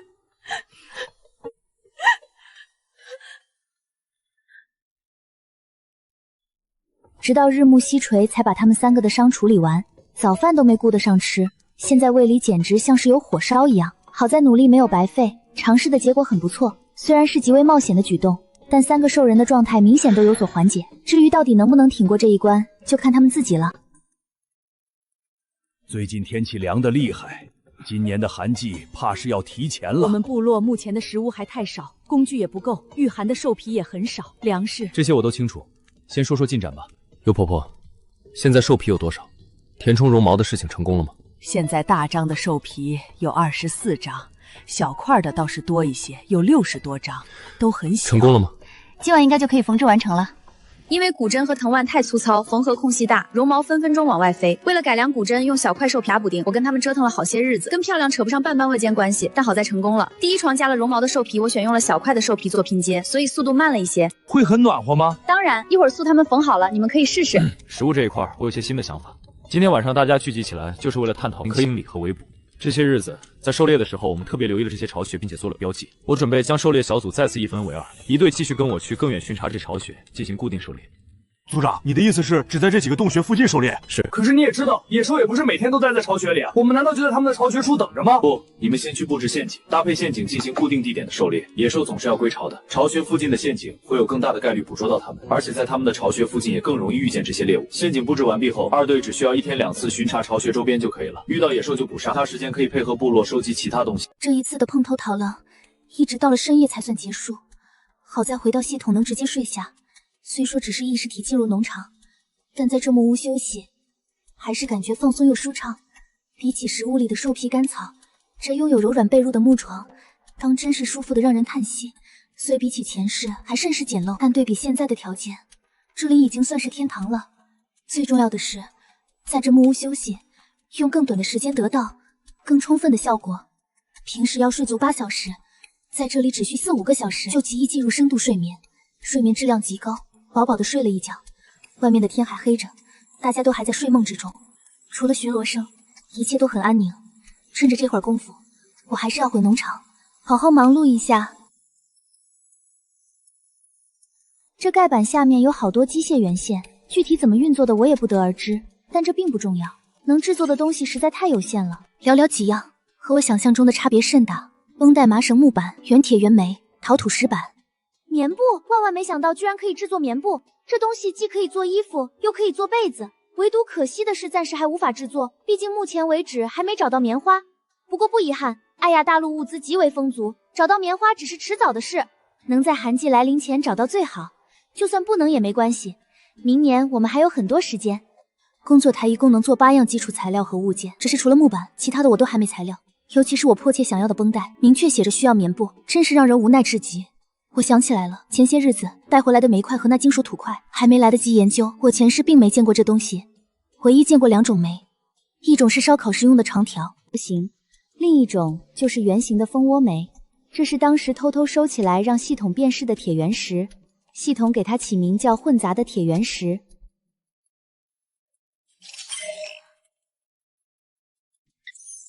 系统鉴定显示这是不纯净的原煤，不太确定这能不能行。原材料不足，无法制作。原材料不足，而不是原材料不符。那也就是说，它的确是可以用来加工的，只是我手上的太少，还不够加工成一块真正的原煤。现在还真不是开心的时候。制作陶器有了原材料只是第一步，制胚我曾经玩过手工，有一丢丢经验，可论起烧制，我是一点也不会。该怎么做，真是个极为艰难的问题。不过这光洁的优质木板，那真是现在的我能随便拥有的吗？太棒了！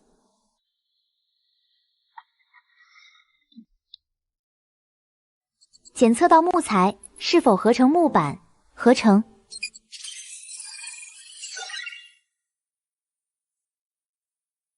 只要2块木材就能合成，对木材要求极低。虽然比起前世动辄好几米的板材小了点儿，但对于没有切割工具的影部落来说，简直是神器。如果工作台真的可以加工铁矿和修煤，那接下来影部落的日子可就好过了。只是这些天外来物暂时还不能拿出来，兽人们单纯但不傻，三言两语根本没法解释系统和农场的存在。最好的遮掩就是坐实巫的身份。按照司野的安排，祭祀大概还要1个多星期。更好，趁这段时间再搜集一些铁和煤炭回来。这就是兽神像，听说还是司野亲手雕刻的，手艺几十年之前，兽神的光辉照耀着整个艾雅大陆。给兽人们庇护以新生，以照料，兽神总会给予帮助。那时候还有很多兽人得到眷顾，拥有更加强悍的战斗力。只是不知道从什么时候开始，兽神仿佛不再眷顾艾雅大陆，兽人们的日子一日不如一日。其实在巫不能和兽神沟通之后，兽神没落，再加上我的农场系统，我绝不是这片大陆上第一个天外来客。农场系统的前127位宿主，怕也都是在这片大陆之上。可他们为什么都不见了？这数十年的变迁仍是谜团，但验证猜测的日子不远了。如果在祭祀那天一切如我所想，说不定会有额外的收获。还有什么没做？我是不是忘了什么？忘了什么？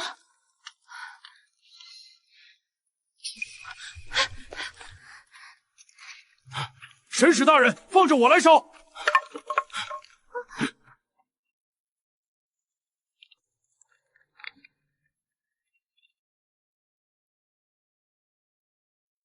大家今天是怎么了？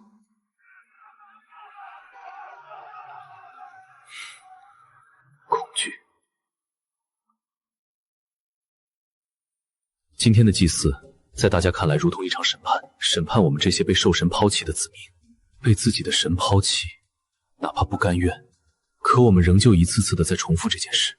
即使没有兽神的眷顾，大家不也生活得很好吗？从我来到影部落开始，他们对兽神的态度就很微妙，既虔诚信仰，又在刻意回避。在我看来，兽神不过是个精神领袖，或者是我用来掩饰金手指的借口。这段日子，影部落凭自己的力量，明明发展的欣欣向荣。可今天所有人焦虑的状态，还有司野现在的模样，都在告诉我一个事实：事情并没有这么简单。兽神之于兽人，就如同生命的源泉。没有了兽神的眷顾，兽人的确还能存活。哪怕没有了兽神的帮助，只要兽人们更加努力的创造，活下去，活得更好，也并不是不可以。可问题是，失去了寿命开始缩减，雌性的出生率开始减少，幼人们就发生了越发的降低，而野兽们就开始疯狂的繁殖生长，平衡越来越被打破，兽人们的生存空间不停的被压缩。从前，兽人们在80岁的时候才算是跨入了老龄，而兽人可以存活到150岁左右。可随着兽眷顾的消失，兽人的寿命越发，如今兽人们在50岁就呈现出了老龄化，寿命甚至只能达到60岁左右。苦爷爷今年才不过41岁，你看看他的模样，没人知道，只是大家都知道，如果永远得不到兽神的眷顾，兽人们距离从艾雅大陆消失，也不过是时间的问题吧。我一直以为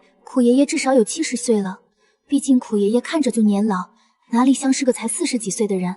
从前，兽人们在80岁的时候才算是跨入了老龄，而兽人可以存活到150岁左右。可随着兽人眷顾的消失，兽人的寿命越发的短。在生死面前，没有人会无动于衷。既然连我死后穿越绑定农场系统这种事都能发生，人们所未知的力量是真实存在的。路遥，我知道你和所有人都不一样，别想太多，我们只是做一次尝试。从我将他带回部落的时候，我就能感应得到，这小小的身体里蕴藏着蓬勃的力量。如果是他，或许真的可以测得周到眷顾。可是大家都知道，这并没有什么希望。不管怎样，部落婆把朱道祠交给祭司的时候，尝试和兽神沟通，不管成不成就没关系，你都会是部落的物。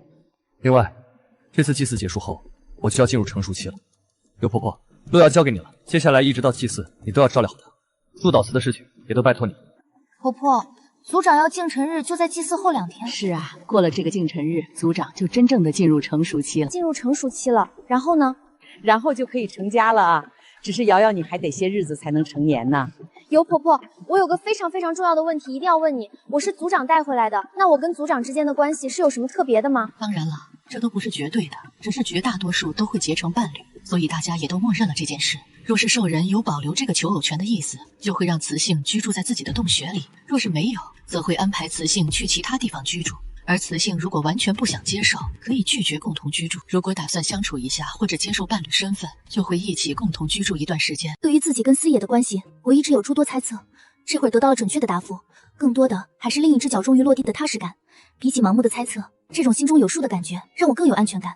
不过很显然，这种关系中并不存在什么逼迫的性质，可一直以来司野都表现得很平常，偶有一些略显亲近的行为，但也并不出格。至于司野到底能不能成为伴侣，我还没有做决定，也不着急，反正我还没有真正的成年，时间有的是。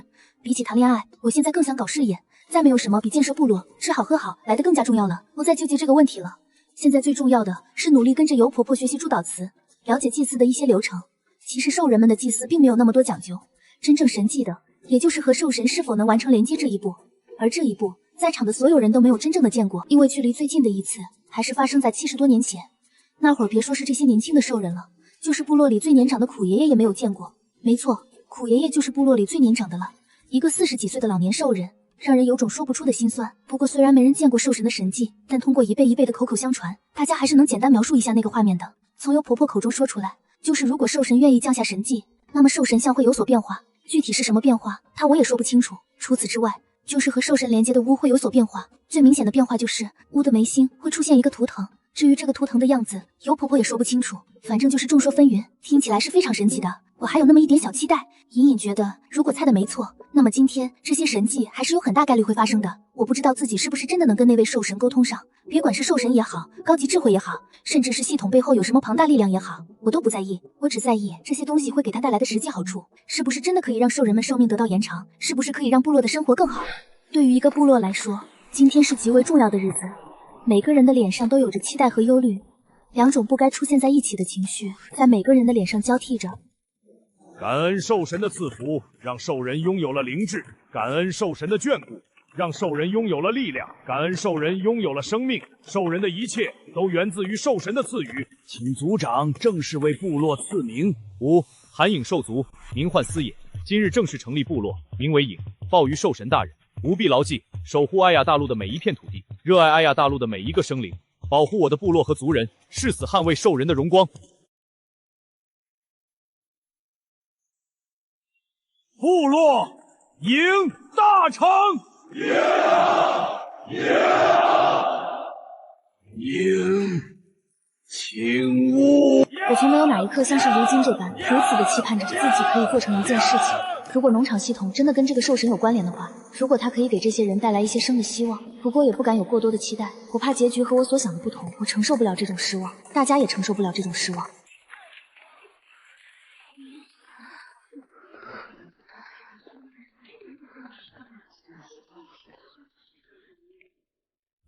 请吾将手抚于神像之上，诵祝祷词。我能看出，司爷也能看出，活了这么多年，这个小司性是第一个让我觉得有一丝希望的人。如果他也不能，我的手轻轻抚在兽神像的底部，单膝而跪，开始吟诵起那音阶古怪的祝祷词。为了避免出错，这祝祷词路遥一下午背了无数遍，此刻是真的已经烂熟于心了。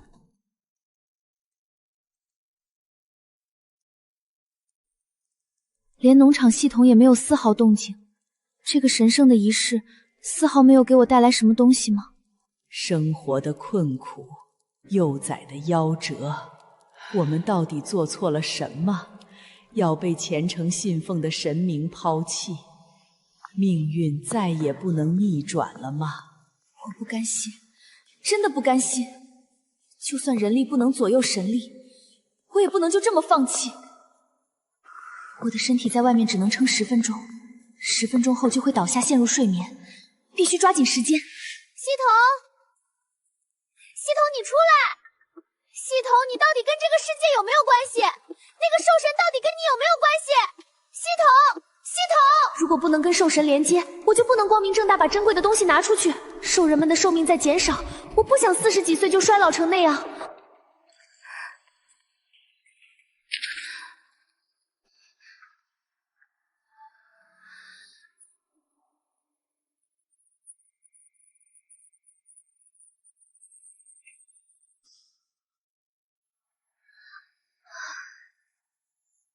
宿主路遥成功激活隐藏生存任务艾亚大陆的复兴，此任务为唯一性任务，一旦接取不可放弃。宿主是否选择接取？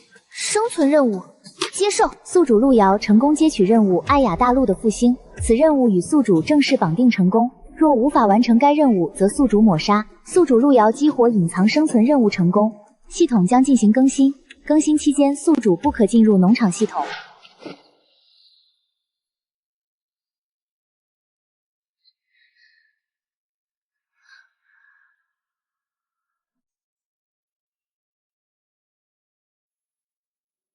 70多年了，是神迹，兽神没有抛弃我们。他真的成功了，我们等来了兽神的使者，他就是兽神送给部落的恩赐。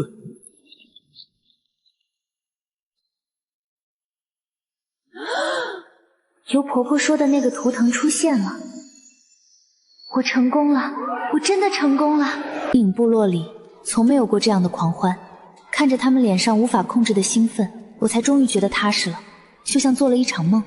我的不甘心和冒险居然真的成功了。所谓的兽人连接和眷顾，果然跟农场系统息息相关。既然这样，我突然明白自己为什么是第128任宿主了。前面那100多位前辈，怕是都已经被系统抹杀了吧？我死过一回了，我想活着，活得好好的，所以我才要拼命推动影部落的发展。反正还没好好了解任务线，要伤春悲秋，等真的要死的时候再说吧。您的晚餐和从前一样就好了，不要用这个语气，我不习惯。嘿嘿，我就知道你跟其他的巫才不一样。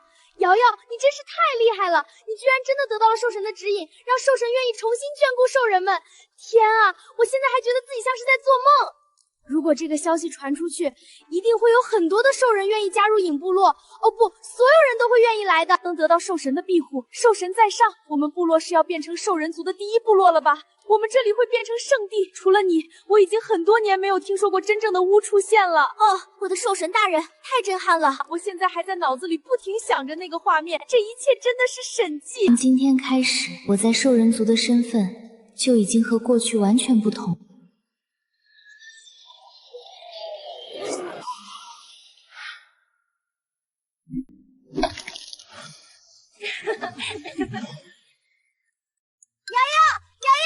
尤婆婆说了，以后我最重要的任务就是照顾你，我可真是太幸运了，居然能有幸照顾我们兽神族唯一能跟兽神沟通的巫，我的兽神啊，太幸运了！停，就跟从前一样就好，我有手有脚的，哪里需要你来照顾？部落里事情这么多，你该忙什么就忙什么。那可不行，身为巫，你身边怎么能没人照顾呢？我听尤婆婆说了，巫和兽神沟通的时候，有时甚至会直接昏睡过去，没人陪着你怎么行？更何况我看你平时很喜欢出去采集，你对这边的地形哪里有我熟悉？你也没有我力气大呀，我可以帮背东西。虽然被吵得头疼，但仔细一想，如果他跟着我出去采集，确实方便很多。他地形熟，当个向导结伴而行，安全性也高。从今天开始，你跟着我可以，但是你不用照顾我的饮食起居，你只需要跟我一起做事就好。竟然是鸟少蛋，在艾雅大陆想从凶猛的飞禽那里偷到这东西，不大战一场是绝不可能的。这种平时只会打散了给幼崽补身体的金贵东西，居然整整1颗都给了我。我真的要努力，让部落过得更好才行。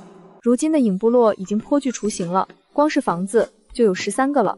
虽然其中还有2个草屋，但至少也是房子不是。艾亚大陆的石屋并不算精致，颇有几分粗犷的风格，但整齐的坐落在一起，看起来也是相当的美观。现在影部落所有拥有幼崽家庭都已经可以住上新房子了，包括后猿熊人部落的人，只要有幼崽就都分配到了新房子。下一个没有任何意外的将获得新房子的就是我了。不过大家都住进新房也都是早晚的问题，尤其是在我成功和兽神确认连接后，每个人都干劲十足，仿佛充满了希望和未来的明天正在跟他们招手呢。这不，一大早就开始努力盖房，那是半点也舍不得耽误的。雌性们这会儿也忙碌着呢。许是在我的带动下，野菜和菌菇慢慢的加入了部落的食谱之中。虽然对于野菜兽人们普遍不太喜欢，可菌菇和土豆兽人们却都接受良好。顺带着的，这野菜也能多多少吃上一点，可以食物的东西丰富了，对于囤积食物的压力就相应的减少了一些。呜，你睡得好吗？睡醒啦。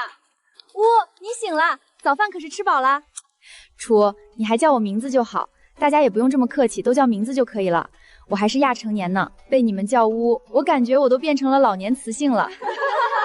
这是变异的香菇，我告诉大家伙的时候，就直接将这东西叫做香菇了。比起前世的香菇来说，艾亚大陆的香菇更加的大，每个菌菇的伞状都有手心大小，非常的饱满，香味也不错，作为配菜极好吃，只是掰开加入肉汤里煮一煮，整个汤都鲜美好滋味。这些菌菇现在正是采摘的好时候，大家可以多采一点，晒干了能放很久。晒干？好好好，今天我们就去采这些菌菇回来晒。还是乌路遥大人厉害。路遥大人这个称呼让我尴尬的脚趾都快能挖出31乌了。这些菌菇最好切开晾晒，现在晾晒的时间一直在缩短，我们得抓紧一点时间。这些蔬菜类就没办法晒干保存了，这毕竟都是水嫩的绿叶菜，干巴巴的那就真是无法下咽了。瑶瑶，你来看看这被子是不是成了？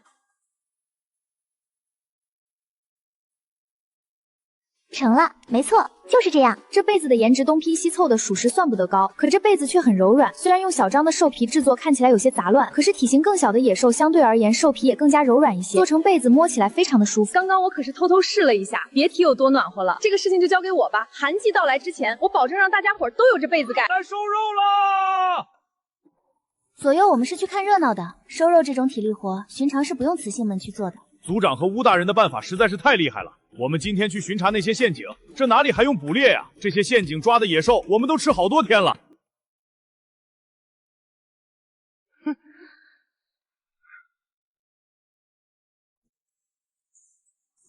我们今天收获太丰厚了，光是长耳兽，今天我们就抓到了10几只。这东西平时难抓得很，听了族长的，我们就下了陷阱，在它几个洞口的中间位置。嚯，太厉害了！一天就抓了10几只，这东西繁殖的是真快啊！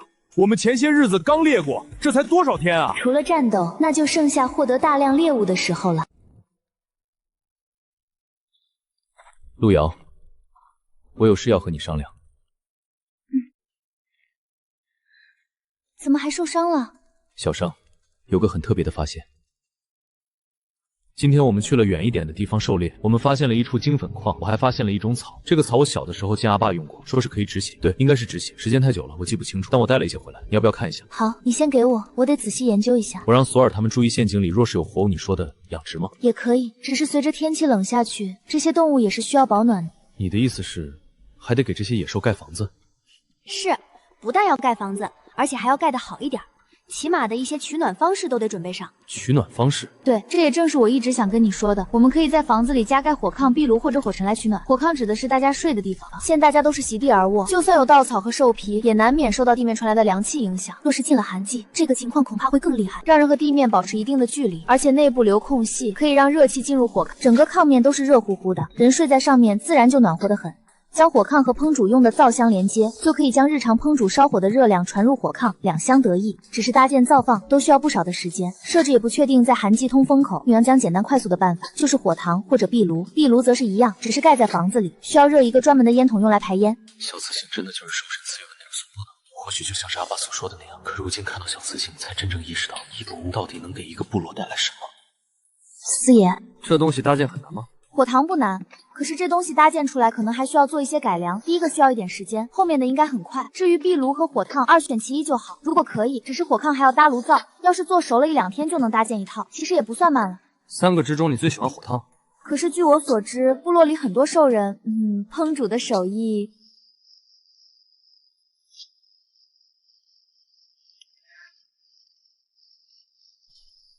过几天就是成年礼了，除了我以外，部落里还有其他兽人和雌性也要进入成熟期。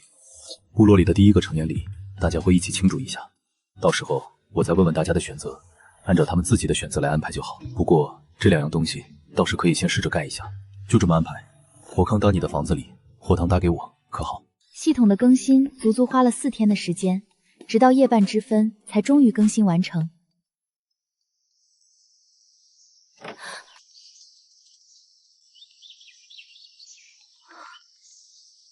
我的农场变大了。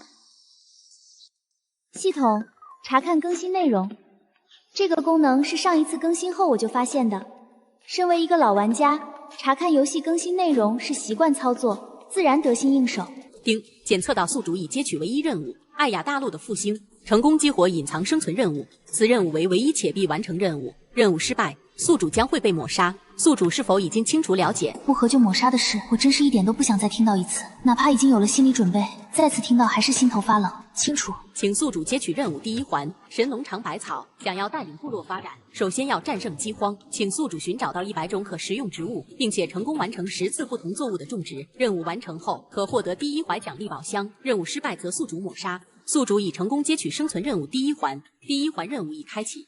系统，我要查看更新内容，请宿主自行探索。怎么回事？自行探索？上次那还说明了一下更新内容呢，这会儿毛都没有一根。接了这个生存任务后，这该死的系统彻底放飞自我，完全不把我放在眼里了。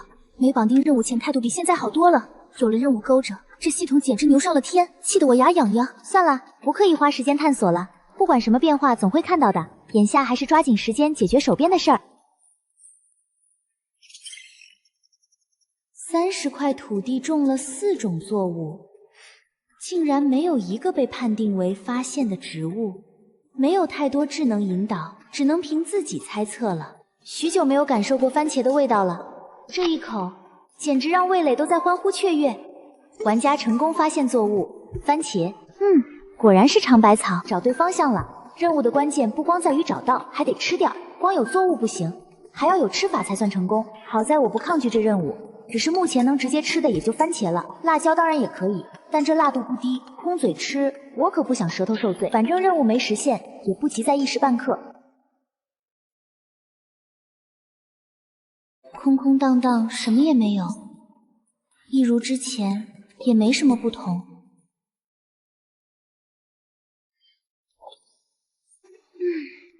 真是想念死我这柔软舒服的床了，也不知道什么时候才能将这些东西带给兽人呢。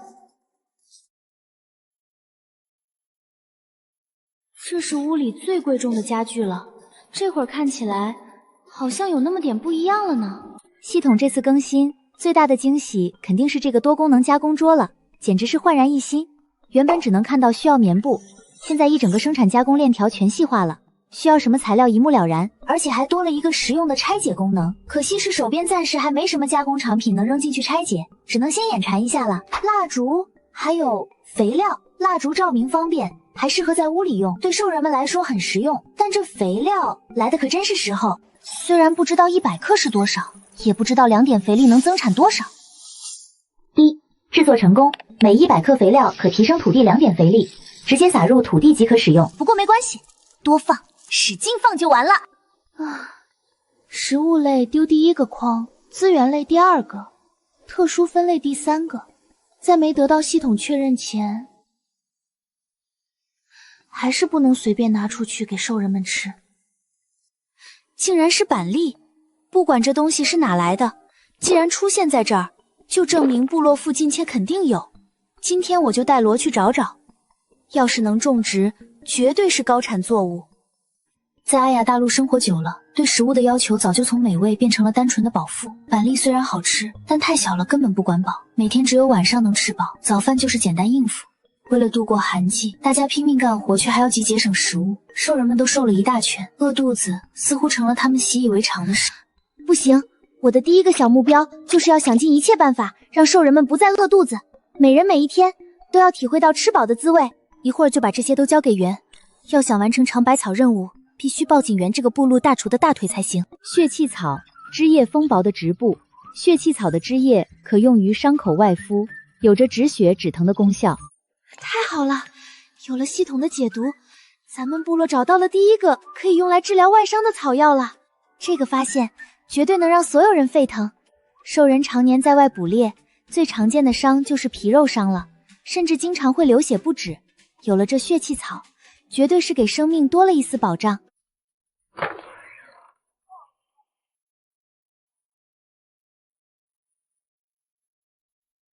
角鹿兽，这肉质跟前世的鹿肉很像，但更加汁水丰厚，肉质细腻。那浓郁的肉香味，简直是我的最爱。四爷，你带回来的植物我已经确定了，是可以止血的药草，没错。你发现这药草的地方离部落远吗？有点距离，没关系，一会儿我带你去看看。那边算是一处山地上的平原，植株很多，说不定你还能有别的发现。这个药草，我们是不是要多储备一些？还要等一下，我还不确定它该如何保存。若是晒干了，还会不会有效果？我先去看一下，采一点回来研究。你也别心急，既然已经有发现了，总会有处理的办法。好，一会儿的饭食我已经交代过了，准备你喜欢的角鹿兽肉。今天运气不错，我们找到了一处角鹿兽的巢穴，还顺利的猎到了一头。族长，一会儿要烤角鹿兽吗？多煮一些素果和土豆吧。今天我们要去比较远的地方狩猎，回来的会比较晚，我担心兽人们扛不住饿。可是素果也不饱腹的呀。先这样吧。素，一会儿煮肉汤的时候，把这些蔬菜和菌菇也都加进去吧，都是我辨认过可以吃的，起码能丰富一下口感。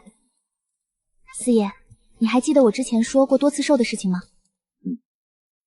你想捕鱼？是，捕鱼的网雌性们已经编好了，晚一点我们可以试着捕一次。我只见过旁人捕鱼，还从未亲自动了手过，所以我们还得乱做尝试，但总会成功的。这里的多刺兽肥美得很，虽然鱼肉多刺怕兽人们卡到，但这边的鱼傻乎乎的又肥瘦，随便就能捉一条。怎么回事？我发现自己的饭量怎么越来越大了？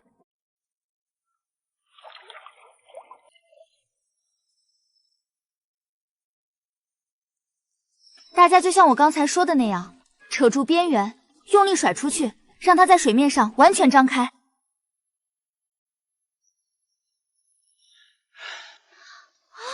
兽神在上，这么多的吗？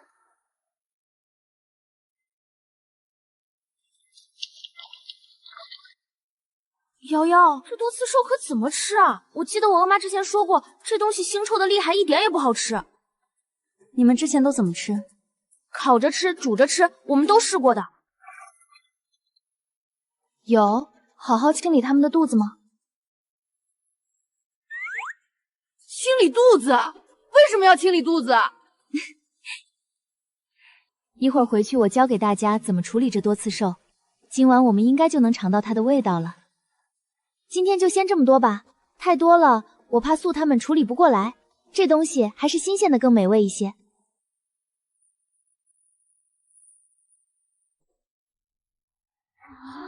先要去除鳞片，去除碎弦，去除胚腹部，划开腹部。帮我热个锅子。这边都是热的。放一些油脂，再把这多刺兽煎一煎。这多刺兽做法很多，我对烹煮这块并不熟悉，能教给你们的不多。不过我倒是可以口述一些做法给你们，只是需要你们多尝试。煎好了以后就可以加水煮，不过做这多刺兽汤一定要加一点野蒜，里面也可以加其他的蔬菜菌菇，当然了，放辣椒也很不错。等到煮软烂，这多刺兽汤就好了。这汤极有营养，幼崽和老年兽人喝了对身体都很好。素，这多刺兽肉还可以切下来煎炒、油炸、烤都是可以的。一会儿汤好了，你们可以尝尝，剩下的工作可就交给你们了。晚上让兽人们试一下，这种肉类经粉涂抹晒干也可以尝试不能接受。还有，如果大家能接受的话，寒季的时候至少也可以多一点食物。吴大人，族长叫您出发。我的身体似乎比刚来时强了不止一点半点，不仅力气和耐力大增，体质也越来越向兽人靠近。这绝对是个值得庆贺的好消息，可惜现在没时间高兴。跟我来吧，我带你们过去。兽人们就在附近狩猎，一旦有不对劲的地方，就吹这个。这吹竹哨子的声音清脆明亮，吹出来十分像某种舞鸟兽的啼叫，对野兽有很好的迷惑性。这里的野兽实力不俗，我们雌性只会吹一种求救的哨音。不过狩猎队都是以我们的位置为中心四散防卫的，基本碰不到野兽。这里都是血气草，都交给你了。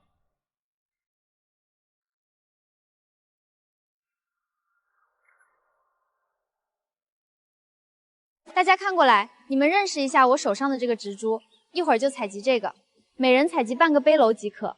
先每人采集一个给我确认，确实没有错再继续。如果碰见新鲜的没见过的植物，也可以采集一些回来看看。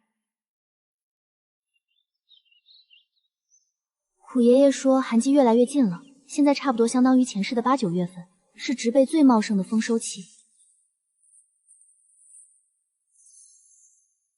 过不了多久，这里就会万物枯萎。我必须在这极短的时间内完成尝百草任务。要是再等1年，我可等不起。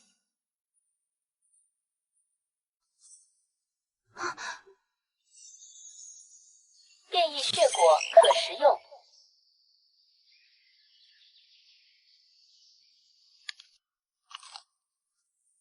果皮极薄，汁水爆浆，核还这么小，这口感比前世最昂贵的顶级车厘里还要甜美。这要是放在前世，得卖多少钱一斤啊？鲜果放不住，现在又没条件做果浆果干，不能浪费了这么好的东西，少摘点吧。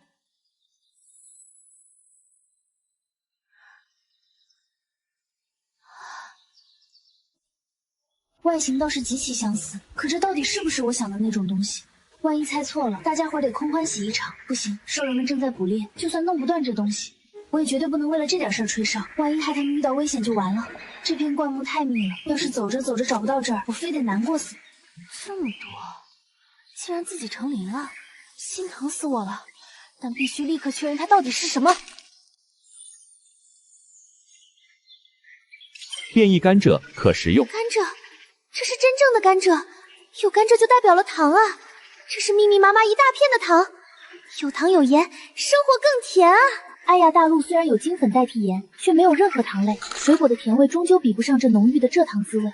有了糖，不光能提鲜调味，蔗糖熬成红糖，在艾亚大陆绝对是能救命的东西。红糖能滋补，糖盐水在关键时刻能快速给人补液，用得好，它的作用一点也不逊色于血气草。寒季快到了，这东西太宝贵，浪费一点都不行。接下来几天必须让兽人们来抢收甘蔗，割下来干放着肯定存不久了。最好的办法还是做成成品糖。白糖我没头绪，但做红糖以前在网上学过，步骤还记得。时间紧，任务重，先做红糖再说。美得很，等兽人们回来了，得让他们用特殊的标记方式再圈一次地盘才安稳。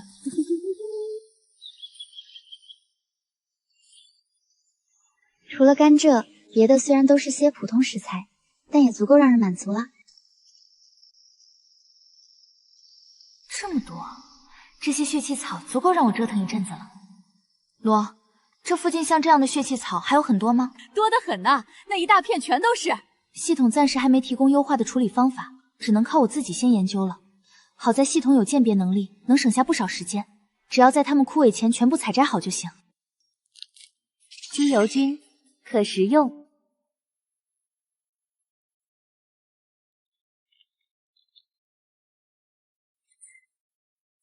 碾碎的血气草汁液气出不充分，可以用于伤口外敷，有一些效果。不纯净的血气草汁液用于外伤处止血止疼，有不错的效果。有不错的效果，看来浓度越高越好，得想办法提纯。保存更是难题，一开干就没汁液了。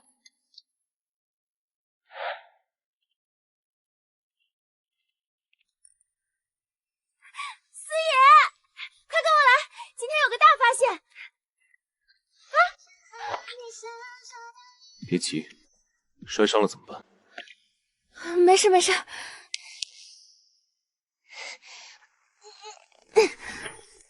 这是石球，你要它做什么？石球？带骨刀了吗？能不能劈开它？骨刀做不到，试过想打开，但它比石头还要硬。虽然没能打开这个椰子，确实有那么点遗憾，但我一定会想办法弄开它。部落如今落后的地方实在太多了，兽人们用的武器只有骨刀，连实质武器都没有，更别说其他工具了。四爷，这是甘蔗，这甘蔗可以做糖，你知道糖吗？像是蜜糖一样。对，但跟蜜糖又不相同。这跟蜜糖的味道不一样，但却比蜜糖还甜。你用骨刀砍下来一块尝尝。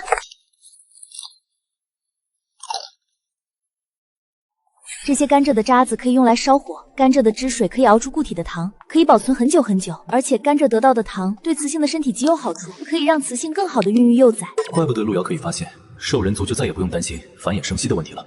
我们可以一代代在这片土地上生存下去。我今晚上就让兽人们连夜收割这些甘蔗。好，尽快将这东西带回去，我会让尤婆婆安排雌性们抓紧处理，给雌性们用就好。